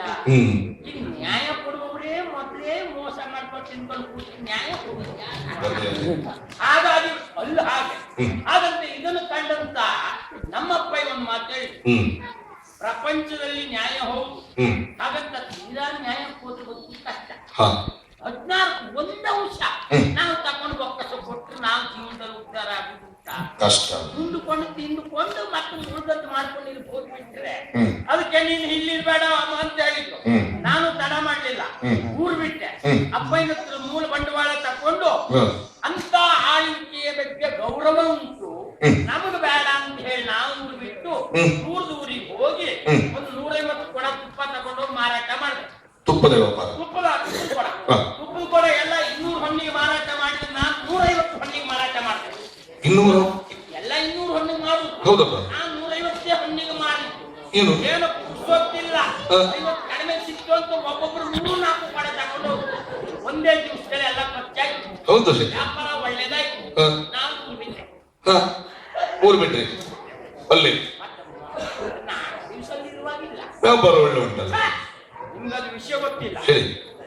200 ಹೊನ್ನು ತಕೊಂಡು ಮಾರುವುದು, ಅದನ್ನು 150ಕ್ಕೆ ಮಾರಲಿಕ್ಕೆ ಯಾವ ಪಾಪಿ ಮಗನಿಗೂ ಸುಲು ಆಗುದಿಲ್ಲ. ಪೂರೈಸ್ಬೇಕಲ್ಲ. ನನಗೆ ಪೂರೈಸ ಎಂತ ಹೇಳಿ ನಿಮ್ಮ ಮೇಲೆ ವಿಶ್ವಾಸದಲ್ಲಿ ಹೇಳುವುದು, ದಯವಿಟ್ಟು ಯಾರಿಗೂ ಇಲ್ಲ ಶೆಟ್ರೆ. ತುಪ್ಪದ ಕೊಡದಲ್ಲಿ ಇದ್ದದ್ದೆಲ್ಲ ತುಪ್ಪ ಅಲ್ಲ ಸ್ವಾಮಿ. ಮತ್ತೆ ಮುಕ್ಕಾಲ ಭಾಗ ಎಮ್ಮೆ ಸಗಣಿ, ಮೇಲೆ ಕಾಲ ಭಾಗ ಅಷ್ಟೇ ತುಪ್ಪ. ಎಮ್ಮೆ ಸಗಣಿ ನೀವು ವಿಶ್ವಾಸ ವಿಶ್ವಾಸದ ಸಣ್ಣಿಗೆ ನಿಮ್ ಪ್ರಚಾರ ಕೊಟ್ಟಿದ್ರೆ ಈ ವರ್ಷ ಬಾಗುತ್ತಿದ್ಯಾ ನಿಮ್ದು? ಎಮ್ಮೆ ಸಗಣಿ ನಿಮಗೆ ಊರಿಗೆ ಕೊಟ್ಟು ಮಧ್ಯಾಹ್ನ ವಿಶ್ವಾಸದ ಮಾತಾಡು. ವಿಶ್ವಾಸದಲ್ಲಿ ಎಮ್ಮೆ ಸಗಣಿ ಮುಕ್ಕಾಲ ಭಾಗ ಹ. ಎಮ್ಮೆ ಸಗಣಿಯ ಮೇಲೆ ಕಾಲ ಭಾಗ ತುಪ್ಪ. ಹೇಗೆ ಹಾಗಂತದ ಆಗ್ತದ? ಆಗ್ತದ? ಎಲ್ಲರಿಗೂ ಆಗುದಿಲ್ಲ. ಹ, ಅದು ನಮ್ಮ ಜಾತಿಯವ್ರ ಬುದ್ಧಿವಂತರಿಗೆ ಮಾತ್ರ. ಹ, ಮೇಲೆ ಎಮ್ಮೆ ಸಗಣಿ ಯಾವ ಪ್ರಮಾಣದಲ್ಲಿ ನೋಡಿ, ತುಪ್ಪ ಯಾವ ಪ್ರಮಾಣದಲ್ಲಿ ಮೇಲೆ ದಪ್ಪ ಇರ್ತದೋ ಹ. ಅದೇಲಿರುವ ಎಮ್ಮೆ ಸಗಣಿಯು ಅದೇ ದಪ್ಪದ ಪ್ರಮಾಣದಲ್ಲೇ ಇರ್ಬೇಕು. ಹ, ಹ, ಎಲ್ಲಾದ್ರೂ ಸಗಣಿಗೆ ಹಾಕಿ ನೀರು ಹೆಚ್ಚಾಯ್ತಾ ಹ. ಆಗ ಹೌದಲ್ಲ? ಅಡಿಗೆ ಹೋಗ್ತದೆ, ತೆಳ್ಳಗಿನ ಸಗಣಿ ಮೇಲೆ ಹ, ಬುದ್ಧಿವಂತಿ ಸೇರಿಸಬೇಕಿದ್ರೆ ಅಷ್ಟು ಬುದ್ಧಿವಂತಿಕೆ ಬೇಕು. ಹೌದಲ್ಲ? ಅಡಿಯಲ್ಲಿ ಎಮ್ಮೆ ಸಗಣಿ ಮತ್ತು ತುಪ್ಪದ ದಪ್ಪದ ಪ್ರಮಾಣ ಒಂದೇ ಇರ್ಬೇಕು. ಹ, ಆಗೇನಾಗ್ತದೆ, ಹ. ಈ ದಪ್ಪದ್ರ ಮೇಲೆ ದಪ್ಪ. ಸರಿ. ಕಲ್ಪನೆ ಮಾಡ್ಕೊಳ್ಳಿ, ಹ. ಈ ತೆಳ್ಳಗಿನ ಮೇಲೆ ದಪ್ಪದಾದ್ರೆ ಸರಿ ಆಗುದಿಲ್ಲ, ದಪ್ಪದ ಮೇಲೆ ದಪ್ಪ ಸರಿ ಆಗುದಿಲ್ಲ. ಹೊಂದಾಣಿಕೆ ಮಾಡಿ. ಇದು ಅಡಿಗೆ ಹೋಗುದಿಲ್ಲ, ಅದು ಮೇಲೆ ಹೋಗುದಿಲ್ಲ. ಹ, ಹಾಗಂತ ಹ, ನೋಡುವವರಿಗೆ ನಾವು ಮಂಗನ ಮಾಡುದು. ಹ. ತೆಳ್ಳಗಿನ ಉದ್ದದ ಕಡ್ಡಿ ತಕೊಂಡು ನೋಡಿ, ತುಪ್ಪ ಹೀಗೆ ಹಾಕಿ ಹ. ಹೀಗೆ ಎತ್ತು ತೋರ್ಸು. ಹೌದಪ್ಪ. ಹೇಗೆ ಹೇಗೆ? ಈ ತೆಳ್ಳಗಿನ ಬೆಲ್ಲ ಪರೀಕ್ಷೆ ಮಾಡಿ ಕಡ್ಡಿ ಹಾಕಿ ಹೀಗೆ ಎತ್ತು ತೋರ್ಸುದಿಲ್ವಾ? ಹ. ನಾವು ಹಾಗೆ ಮಾಡು. ಹ. ಆ ಗ್ರಾಹಕರು ಪಾಪ ಅಂತಾರೆ. ಹ್ಮ್. ಹಾಗಂತ ಕಡ್ಡಿ ಹಾಕಿದಾಗ ಕೆಲವರೆಗೂ ಸಗಣಿ ತುದಿವರೆಗೂ ಹೋಗ್ತದೆ ಕಡ್ಡಿ. ಆಮೇಲೆ ಆ ಸಗಣಿ ಪೂರ್ತಿ ಕಡ್ಡಿ ಬಡ್ಕೊಳ್ಳೋದು ಹೌದು. ಹ. ಅದೇ ಮೇಲೆ ಎತ್ತುವಾಗ ಜಾಗ್ರತೆ ಎತ್ತುತ್ತೇವಲ್ಲ, ಹ. ಆ ಮೇಲೆ ತುಪ್ಪ ಸಗಣಿ ಓಡಿಸ್ಕೊಂಡು ಒಳ್ಳೆ ಒಳ್ಳೆ ಒಳ್ಳೆ ಒಳ್ಳೆ ತಲೆ. ಹೌದಪ್ಪ. ಕಟ್ಟತಲೆ ಅಲ್ಲ, ಚಕ್ರತಲೆ ಅಂತ ತಿಳ್ಕೊಂಡಿದ್ದೀನಿ. ಹ. ಹಾಗೆ ಅದು ಹೇಳಿ. ಒಂದೇ ದಿವಸ ವ್ಯಾಪಾರ. ಹ್ಮ್. ಮತ್ತಲ್ಲಿದ್ರೆ ಮಗ ಹೋದ್ನೆ, ಹ. ನಾನು ಊರ್ಬಿಟ್ಟೆ ಈ ಕಡೆ ಬಂದ್ಬಿಟ್ಟೆ. ಹ್ಮ್. ಆದ್ರೂ ವಿಚಾರ ಮಾಡಿ ಹ್ಮ್. ಹಣ ಕೊಟ್ಟು ತಕೊಂಡು ಹೋಗಿ ತುಪ್ಪ ತಿನ್ ಕೊನೆ ಕೈ ಹಾಕಿದ್ರು ಬಾಯಿಗೆ ಹಾಕಿದ್ದು ಯಾವ್ದು ಅಂತ ಲೆಕ್ಕ ಹಾಕ್ತಿದ್ರು. ಹಣ ಕೊಟ್ಟು ವಾ. ಎಮ್ಮೆ ಸಗಣಿ ತಿನ್ನೋದು. ಹಣೆ ಬರ ನಾವೆಂತ ಈಗ ವ್ಯಾಪಾರದಲ್ಲಿ ನಾವು ಬುದ್ಧಿವಂತಿಕೆ ತೋರಿಸ್ತೇವೆ, ಹೆಟ್ಟರಾದದ್ದು ನಾವು ಮನೆ ಅಲ್ಲ. ಹೌದಪ್ಪ. ಆ ವ್ಯಾಪಾರ ಅಂದ್ರೆ ಹಾಗೆ ಸ್ವಾಮಿ. ಹ್ಮ್. ಈಗ ನಿಮ್ಮ ಮಕ್ಕಳು ಕೇಳ್ತೇನೆ ನಾನು, ಹೇಳಿ. ಇದು ನೋಡಿ, ವ್ಯಾಪಾರದಲ್ಲಿ ಎಷ್ಟು ಗುಟ್ಟುಂಟು ಹೇಳಲಿಕ್ಕೆ ಹ್ಮ್. ಕೊಡುವುದು ಏನು ಎನ್ನುವುದು ಮುಖ್ಯ ಅಲ್ಲ, ಹ್ಮ್. ಯಾಕೆ ಕೊಡ್ತಾನೆ ಎನ್ನುವುದು ಮುಖ್ಯ. ಹ್ಮ್. ಬುದ್ಧಿವಂತ ವ್ಯಾಪಾರಸ್ಥ ಏನ್ ಮಾಡ್ತಾನೆ ಅಂದ್ರೆ ಮಣ್ಣನ್ನು ಬಂಗಾರ ಅಂತ ಕೊಡ್ತಾನೆ. ಹ್ಮ್. ಅದು ವ್ಯಾವಹಾರಿಕ ಧರ್ಮ. ಹ್ಮ್. ಈ ಸುಡುಗಾಡು 108 ಪ್ರಚಾರ ಮಾಡಿ ಹ್ಮ್. ಇದನ್ನು ಹೀಗೆ ತಿಕ್ಕಿ ಅದನ್ನು ಹಾಗೆ ಮಾಡಿ ಅದೆಲ್ಲ ಎಂತದ್ದು ಅದೇ. ವ್ಯವಹಾರ. ಈಗ ನೋಡಿ, ಒಬ್ಬ ಮತ್ತೊಂದು ಹೇಳ್ತಾರೆ, ಈ ಕಲ್ಲಂಗಡಿಯನ್ನು ಮಾರುವಂತ ಹ್ಮ್. ಅಪ್ಪನ ಕಾಲದಿಂದ ಮಾಡ್ತಾ ಇದ್ದ, ಅಪ್ಪನ ಕಾಲ ಮುಗಿತು, ಮಗ ದೊಡ್ಡಾಗಿದ್ದ, ಅವನಿಗೆ ಯಜಮಾನಿಕೆ ಕೊಟ್ಟ. ಹ್ಮ್. ಅಂಗಡಿ ನೀ ನಡೆಸ್ಕೊಂಡ, ಇವ್ ಮನೆಗೆ ಹೋಗ್ ಕೂತ. ಹ್ಮ್. ಈ ಮಗ ವ್ಯಾಪಾರ ಮಾಡ್ಲಿಕ್ಕೆ ಶುರುವಾದ. ಹ್ಮ್. ದಿವ್ಸ ವ್ಯಾಪಾರ ಕಡಿಮೆ ಆಯ್ತು. ಹ್ಮ್. ಅವನಿಗೆ ತಲೆ ಬಿಸಿ ಆಯ್ತು. ಹ್ಮ್. ಹೋಗ ಅಪ್ಪನ ಹತ್ರ ಹೇಳ್ದ, ಹ್ಮ್. ಅಪ್ಪಯ್ಯ ವ್ಯಾಪಾರ ಏನು ಸುಖ ಇಲ್ಲ, ಹೀಗೆ ಆದ್ರೆ ನಡೆಯುವುದು ಕಷ್ಟ ಅಂತ ಹೇಳು. ಹೌದು. ಆಗ ಅಪ್ಪಯ್ಯ ಹೇಳಿದ್ದ, ಹ್ಮ್. ನಾನು ಒಂದು ಅಂಗಡಿಗೆ ನಿಂತ್ಕೊಳ್ತೇನೆ, ನೀ ವ್ಯಾಪಾರ ಮಾಡು ಅಂತ. ಹ. ಅವ್ರು ಬಂದು ನಿಂತ್ರಿ ವ್ಯಾಪಾರ ಶುರು ಮಾಡ್ದ. ಹ್ಮ್. ಕೆಲವು ಹೊತ್ತು ಅಪ್ಪ ಮಗನನ್ನು ನೋಡ್ದ. ಹ್ಮ್. ಸ್ವಲ್ಪ ಹೊತ್ತು ಬದಿ ನಿಂತ್ಕೋ, ಹ್ಮ್. ನಾನೇನ್ ಮಾಡ್ತೇನೆ ನೋಡು. ಹ. ಮಗ ಬದಿ ನಿಂತ, ಅಪ್ಪ ಶುರು ಮಾಡ್ದ. ಹ್ಮ್. ಗ್ರಾಹಕ ಒಬ್ಬ ಬಂದು ಕೇಳ್ದ, ಹ್ಮ್. ಆಗ ಕಲ್ಲಂಗಡಿ ಹೇಳಿ ಕೊಡ್ಬೇಕಾಗಲ್ವಾ? ಕೊಡ್ಬೇಕಲ್ಲ. ಒಂದು ಹೀಗೆ ಎತ್ತಿದ, ಹ. ಎತ್ತು ಸಿಡಿದು ನೋಡ್ದ, ಹ. ಅಂತ ಅಲ್ಲಿಟ್ಟ. ಹ. ಮತ್ತೊಂದು ಎತ್ತದ, ಹ. ಸಿಡ್ದ, ಹ. ಅಲ್ಲೇ ಇಟ್ಟ. ಹ. ಇನ್ನೊಂದು ಎತ್ತದ, ಹ. ಸಿಡ್ದ, ಹಾ ತಕೊಳ್ಳಿ ಅಂತ ಕೊಟ್ಟ. ಹ. ಅವನು ಮಾತಾಡ್ಲಿಲ್ಲ. ಹ. ಎಷ್ಟು ಹಣ ಹೇಳ್ದೋ ಅಷ್ಟು ಕೊಟ್ಟು ತಕೊಂಡು ಹೋಗ್ತೀನಿ. ಹೌದು. ಮಗನಿಗೆ ತಲೆ ಬಿಸಿ ಆಯ್ತು. ಹ. ಅಪ್ಪಯ್ಯ, ಬಹಳ ಕಾಲದಿಂದ ವ್ಯಾಪಾರ ನಾನು ಮಾಡ್ತಾ ಇದ್ದೆ, ಆದ್ರೆ 2 ಎತ್ತಿದ್ರಿ, ನೀವು ಸಿಡಿದ್ರಿ, ಹ್ಮ್. ಸುಖ ಇಲ್ಲ ಎನ್ನುವ ರೀತಿ ಭಾವನೆ ಮಾಡಿದ್ರಿ. ಹ್ಮ್. 3ನೇದು ಎತ್ತಿದ್ರಿ, ಹ್ಮ್. ಸಿಡಿದು ಒಳ್ಳೇದು ಹೇಳು ಲಕ್ಷ ಕೊಟ್ರಿ. ಹ್ಮ್. ನಾನ್ ನಿಮ್ಮ ಹತ್ರ ಕೇಳುದು, ಹ್ಮ್. ಆ 3ರಲ್ಲಿ ವ್ಯತ್ಯಾಸ ಎಂತದ್ದು? ಹ್ಮ್. ನನಗೆ ಗೊತ್ತಿದ್ದಾಗ ಎಲ್ಲ ಒಂದೇ, ಹೌದು. ಅದರ ಬದಲಾವಣೆ ಇಲ್ಲ. ಹ. ವ್ಯತ್ಯಾಸ ಎಂತದ್ದು ಅಂತ ಹೇಳು. ಹ. ಆಗ ಅಪ್ಪಯ್ಯ ಒಂದು ಮಾತಾ ಹೇಳಿದಂತೆ, ಹ್ಮ್. 3ರಲ್ಲಿ ಏನು ವ್ಯತ್ಯಾಸ ಉಂಟು ಎನ್ನುವುದು ಮುಖ್ಯ ಅಲ್ಲ, ಹ್ಮ್. ತಕೊಂಡ ಗ್ರಾಹಕನಿಗೆ ವಿಶ್ವಾಸ ಬಂತ ಇಲ್ವಾ ಅಷ್ಟೇ. ಅದು ಅದೇ ವ್ಯಾಪಾರ. ಅದು ಕೊಡುವುದೇನು ಹೇಳುದು ಮುಖ್ಯ ಅಲ್ಲ, ಹ್ಮ್. ಕೊಟ್ಟದ್ದು ಹೇಗೆ ಹೇಳುದು ಬಹಳ ಮುಖ್ಯ. ಅದೇ ಎಮ್ಮೆ ಸಗಣಿ. ನೀವು ಹುಟ್ಟಿನಲ್ಲಿ ಹೇಳಿಲ್ಲ. ಈಗ ನನ್ನ ಪರಿಸ್ಥಿತಿ ಕೇಳಿ. ಹೇಳಿ. ಕೆಲವೊಮ್ಮೆ ಎಷ್ಟು ಬುದ್ಧಿವಂತರಾದ್ರೂ ಅಷ್ಟೇ ನಮ್ಮ ಅಂಗಡಿಯಲ್ಲಿ ಸಿಗದೆ ಒಂದು ಸಾಮಗ್ರಿ ಇಲ್ಲ. ಒಂದು ಕಾಲದ ತೊಟ್ಟಿ ಬಿಡಾರ ಮಾಡಿ ಕೂತದ್ದು ಸಾಮಾನ್ಯಪುರದಲ್ಲಿ. ಈಗ ಸೂಜಿಯಿಂದ ಹಿಡಿದು ವಜ್ರದವರೆಗೆಲ್ಲ ಸಿಗ್ತದೆ ನಮ್ಮ ಅಂಗಡಿಯಲ್ಲಿ. ಇಲ್ಲ ಹೇಳುದು ಯಾವುದೂ ಇಲ್ಲ. ಆದ್ರೆ ಏನು ಮಾಡುವ ಹೇಳಿ? ಒಂದು 15 ದಿವಸದಿಂದ ವ್ಯಾಪಾರ ಕಡಿಮೆ ಆಯ್ತು ಎಲ್ಲಿವರೆಗೆ ಅಂತ ಹೇಳಿದ್ರೆ ಅಂಗಡಿ ಬಾಗಿಲು ಹಾಕ್ಬೇಕು ಅಂತ ಹೊರಟಿದ್ದೆ ನಾನು. ಹೌದು, ಅಂದ್ರೆ ಮುಗಿತು ನಮ್ಮ ವ್ಯವಹಾರ ಅಂತ. ಅಷ್ಟೊತ್ತಿಗೆ ಹೀಗೆ ನೋಡ್ತೇನೆ, ನಮ್ಮ ಮನೆ ಅರಳಿ ಕಟ್ಟೆಯಲ್ಲಿ ಒಬ್ಬ ಬಂದು ಪುಣ್ಯಾತ್ಮ ಕೂತ. ನೋಡ್ಲಿಕ್ಕೆ ಗತಿ ಇಲ್ಲದೆ ಹೋದವ್ರ ರೀತಿ ಇದ್ದಾನೆ. ಯಾವ ಕ್ಷಣಕ್ಕೆ ಅವ ಅರಳಿ ಕಟ್ಟೆಯಲ್ಲಿ ಬಂದು ಕೂತ್ನೋ, ಒಳ್ಳೆಯಿಂದ ಒಂದು ವ್ಯಾಪಾರ ಅಂದ್ರೆ ಹೌದಾ? ಎಲ್ಲಿಂದ ಜನ ಬಂದ್ರು, ವಿಮಾನದಲ್ಲಿ ನೋಡದೆ ಹೋದ ಗ್ರಾಹಕರೆಲ್ಲ ಬರ್ತಾ ಇದ್ದಾರೆ. ಹೌದಾ? ವ್ಯಾಪಾರ ಅಂದ್ರೆ ಸಾಮಗ್ರಿ ಕೊಡ್ಲಿಕ್ಕೆ ಕೆಲಸಕ್ಕೆ 4 ಜನರು ಇಟ್ಕೊಂಡಿದ್ದೇನೆ ಈಗ. 4 ಜನ? ನಾನು ಒಬ್ಬನಿಗೂ ಕೆಲಸ ಇಲ್ಲ, ಹೊಟ್ಟೆ ಪಾಡಿ. ಹೌದಪ್ಪ. 4 ಜನ ಕೆಲಸ ಇಟ್ಕೊಂಡಿದ್ದೇನೆ. 4 ಜನ ಸಂಬಳ ಸಂಬಳ ಅವ್ರಿಗೆ ಹೇಳಿದ್ದೆ, ನಿಮ್ಗೆ ಸರಿ ಕೆಲಸ ಗೊತ್ತಿಲ್ಲ, ಈಗ ನಾನು ಸಂಬಳ ನಿರ್ಣಯ ಮಾಡ್ಲಿಕ್ಕೆ ಹೋದ್ರೆ ನಿಮ್ಗೆ ಕಡಿಮೆ ಕೊಡ್ಬೇಕಾಗ್ತದೆ.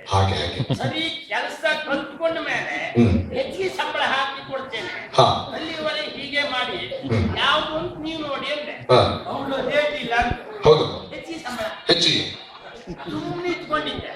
ಒಂದು 3-4 ತಿಂಗಳು ನೋಡು, ಕೊನೆ ರಂಗಿಲಿದ್ದು ಸಾಮಾನು ಸುಮ್ಮನೆ ಏನಾದ್ರು ವಸ್ತು ಮನೆ ತಗೊಂಡು ಇಟ್ಕೊಂಡು ನಾನೇ ಇಲ್ಲಿ ಕೊಳುವಾಗಿದೆ ಪಾಪಿ ಮಕ್ಕಳಂತೆ ನೋಡಿ 4 ತಿಂಗಳ ಕೆಲಸ ಇತ್ತು, ಸಂಬಳ ಕೊಡ್ಬೇಕಾಗಿಲ್ಲ. ವಾಕ್ಯ ಪ್ರಕರಣ ಹೆಚ್ಚು ಮಾತಾಡುವಷ್ಟೇ ಅಂತೆ. ಮತ್ತೆ ಜನ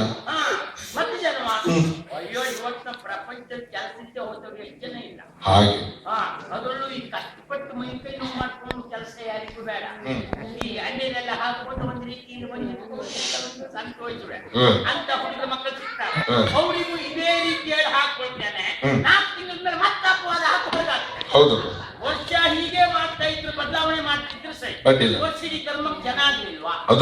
ಒಂದ್ ಮುಷ್ಟಿ ಕೂಳ ಹಾಕಿದ್ರೆ ಸೈ. ಮಾತಾಡ್ತಾ ಇದ್ರೆ ನಿಮ್ಗೊಂದು ರೀತಿ ಮುಳ್ಳು. ನಿಮಗೆ ಅಭ್ಯಾಸ ಆಗೋಗಿದೆ. ಯಾಕೆಂತ ಬಂದು ಹೇಳ್ತು ನಿಮಗೆ ಹೂ ಅಂದಕ್ಕೂ ಸಂಬಳ, ನಮಗೆ ಹೂ ಅಂದಕ್ಕೆಲ್ಲ ಸಂಬಳ.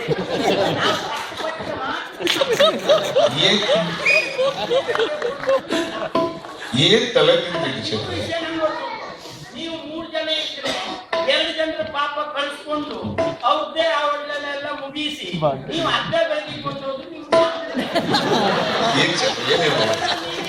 ಹಾಗೆ ಮಾಡ್ತೀವಿ, ಜೀವನ ಮಾಡ್ತೀವಿ. ಎಲ್ಲಿ ಹೊರಟದ್ದು? ನಾವು ಕಷ್ಟಪಡ್ಬೇಕಲ್ಲ, ಹೋಗಿ ಅವನನ್ನ ಕರ್ಕೊಂಡು ನಾನು ಜಮೀನಲ್ಲಿ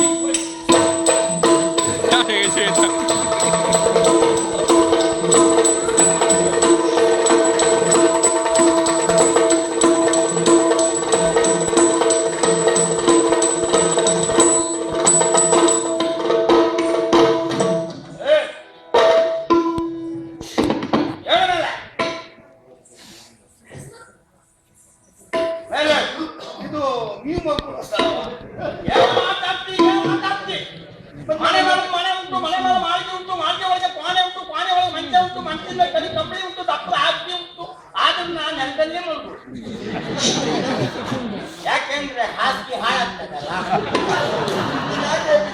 ಅದಕ್ಕೆ ಕಾರಣ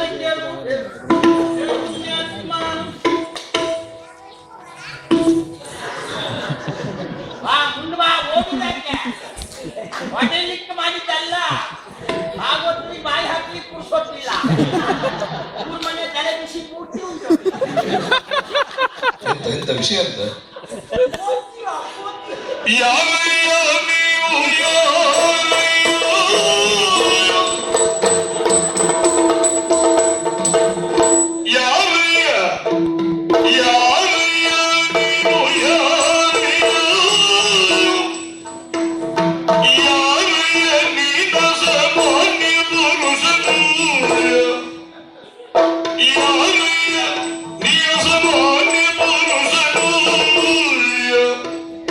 Sorry.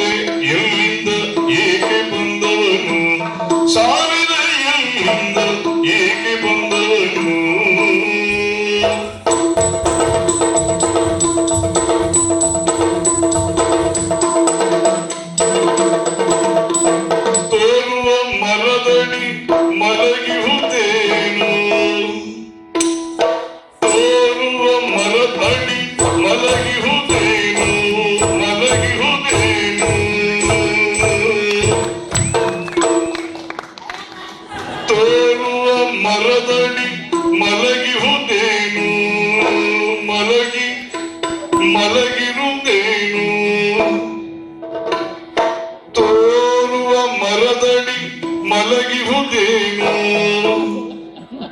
ನೀ ಮಲಗಿಹುದೇನು ಮರದಡಿ ಮಧ್ಯ ಮುಗಿದ ಮೇಲೆ ಎಬ್ಬಿಸಿಯಾ? ಸಮಯ ಆಗ್ತಾನಂತ ತೋರು ಮರದಡಿ ಮಲಗಿಹುದೇನು ಮೋರೆಯು ಕಳೆಗುಂದಿ ಹೈದಿರುವುದೇನು ನಮ್ಮ ಗೊತ್ತಿದ್ದಾನೆ. ಮೋರೆಯು ಕಳೆಗುಂದಿ ಹೈದಿರುವುದೇನು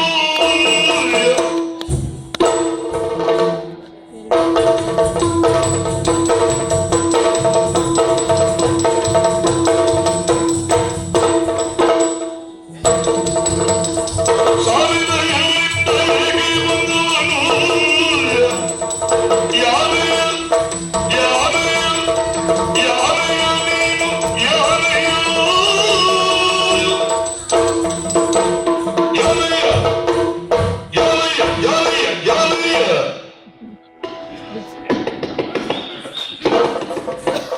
ಯಾರಯ್ಯ ನೀವು ಯಾರಯ್ಯ? ಆಹಾ. ಏನು ಸಂಸ್ಕಾರ ಅಯ್ಯ ಅಂತ ಸಂಬೋಧಿಸುತ್ತೀರಲ್ಲ. ಹೌದಾ? ಅಯ್ಯ ಎಂದರೆ ಸ್ವರ್ಗ, ಎಲ್ಲೋ ಎಂದರೆ ನರಕ. ಏನು ಭಾಷಾ ಪ್ರಾವೀಣ್ಯ ಇಲ್ಲದೆ ಹೋದವರು ಶಟ್ರು ಅಂತ ಮಾಡಿದ್ದೀಯಾ? ಆ ಪ್ರಾವೀಣ್ಯತೆ ನಮಗುಂಟೆ, ಹಾಗಾಗಿ ಕೇಳ್ತಾ ಇದ್ದೇನೆ. ಯಾರಯ್ಯ ತೋರುವ ಈ ಮರದಡಿ ನೀ ಬಿದ್ದುಕೊಂಡದ್ದೇನು? ನಾನು ಬಿಟ್ಟುಕೊಂಡದ್ದ, ಹಾ ನಾನು ಮಲ್ಕೊಂಡಿದ್ದದ್ದು. ಅಲ್ಲ, ಆಗ ಯಾರಯ್ಯ ಅಂದೆ, ಈಗ ಬಿದ್ದುಕೊಂಡಿದ್ದೇನು ಅಂತ ಹೇಳಿದೆ. ಭಾಷಾಜ್ಞಾನ ಇಲ್ಲ ಅಂತ ಲೆಕ್ಕ ಹಾಕಬೇಡ. ಹೀಗೆ ಬಿದ್ದುಕೊಂಡದ್ದಾದ್ರೂ ಅದಕ್ಕೆ ಮಲಗಿದ್ದು ಅಂತ ಹೇಳುವುದಿಲ್ಲ. ಮಲಗುವುದು ಅಂತ ಹೇಳಿದ್ರೆ ವ್ಯವಸ್ಥಿತವಾಗಿದ್ರೆ ಮಾತ್ರ. ಮಲಗು. ಇದು ಬಿದ್ದುಕೊಂಡದ್ದೆ. ಹಾಗಂತ ನೀನು ಒಬ್ಬ ನೋಡ್ಲಿಕ್ಕೆ ಗತಿಯಿಂದ ಹೋದವ ಎನ್ನುವ ಕಾರಣಕ್ಕಾಗಿ ನಾನು ಹೀಗೆ ಮಾತಾಡಿದ್ದಲ್ಲ. ವ್ಯವಸ್ಥೆ ಇಲ್ಲ ಎಂಬ ಕಾರಣ. ಯಾಕಂದ್ರೆ ಕೆಲವರೆಲ್ಲ ಏನು ಅಂತ ಹೇಳಿದ್ರೆ ಈ ದೊಡ್ಡವ್ರಿಗೊಂದು ನ್ಯಾಯ, ಸಣ್ಣವ್ರಿಗೊಂದು ನ್ಯಾಯ. ನಮ್ದು ಆ ಲೆಕ್ಕ ಇಲ್ಲ. ಈ ದಾರಿಯಲ್ಲಿ ಒಬ್ಬ ಪಾಪ ಬಡವನಾದವ ಹೋಗ್ತಾ ಇರುವಾಗ ತಲೆ ತಿರುಗಿ ಬಿದ್ದರೆ ನೋಡಿದವ್ರು ಏನ್ ಹೇಳ್ತಾರೆ ಗೊತ್ತಾ? ಏನು? ಅವ ಮೂಗಿನ ಮಧ್ಯೆ ಸರಿ ಹಾಕೊಂಡೇ ಬಿದ್ದಿದ್ದ ಅವನಿಗೆ ಬೇರೆ ಕೆಲಸ ಇಲ್ಲ ಅಂತ ಹೇಳ್ತಾರೆ.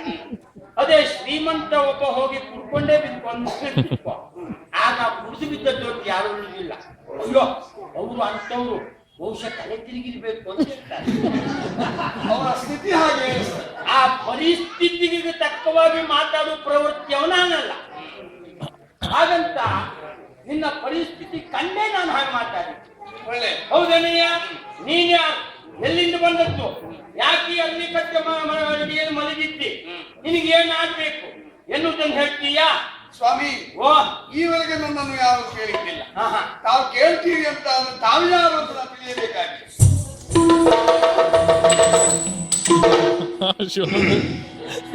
ಎಂತ? ಅದು ಹೊಡಿಲಿಕ್ಕೆ ಹೊಂಟಕ್ಕ ನಾವು? ಮತ್ತೆಂತದ್ದು ಏನ್ ನಮ್ ದೇಶದವ್ರು ಏನು ಹಿಂದುಳಿದಿದ್ದಾರ? ಮತ್ತೇನೋ ಬೀಸ್ತಾ ಇದ್ರಿ ನಿಮಗೂ ಪುರ್ತೊತ್ತು ಕೂತ್ಕೊಂಡಿದ್ರಿ, ನಾವೆಂತ ಬಾಳ ಹಾಕಿ ನೀವು.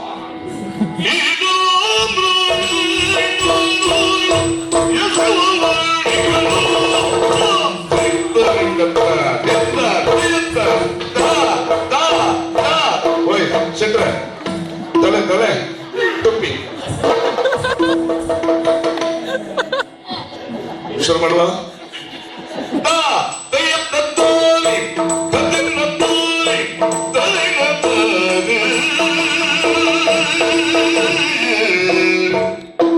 ನಿಧಾನ ಹಾಗೆ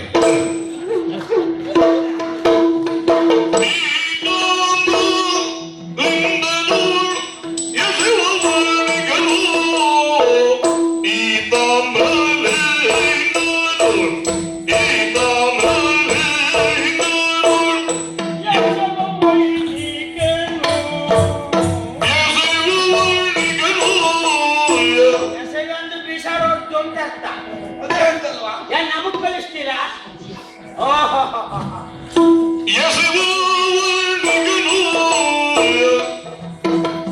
ಜಾತಿ ವರ್ಷೋನು ನಂದಿ ಶಕ್ತಿ ಎಂಬವನು ಜಾತಿ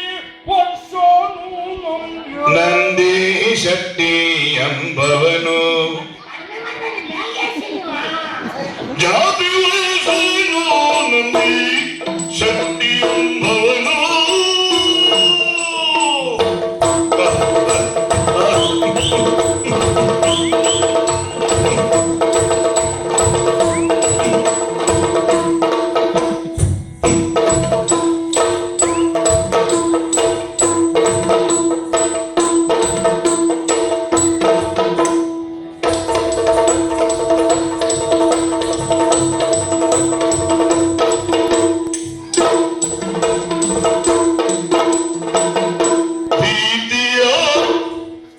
ವಿಷಯ ಹಾ ಹಾ ಇದು ಸರಿ ಮಾಡೋದಲ್ಲ ನಮಗ್ ಕಾಲ್ ಬತ್ತಿಸ್ಬೇಕಾದ್ರೆ ಮೊದ್ಲೇ ಗೊತ್ತು ಧೀ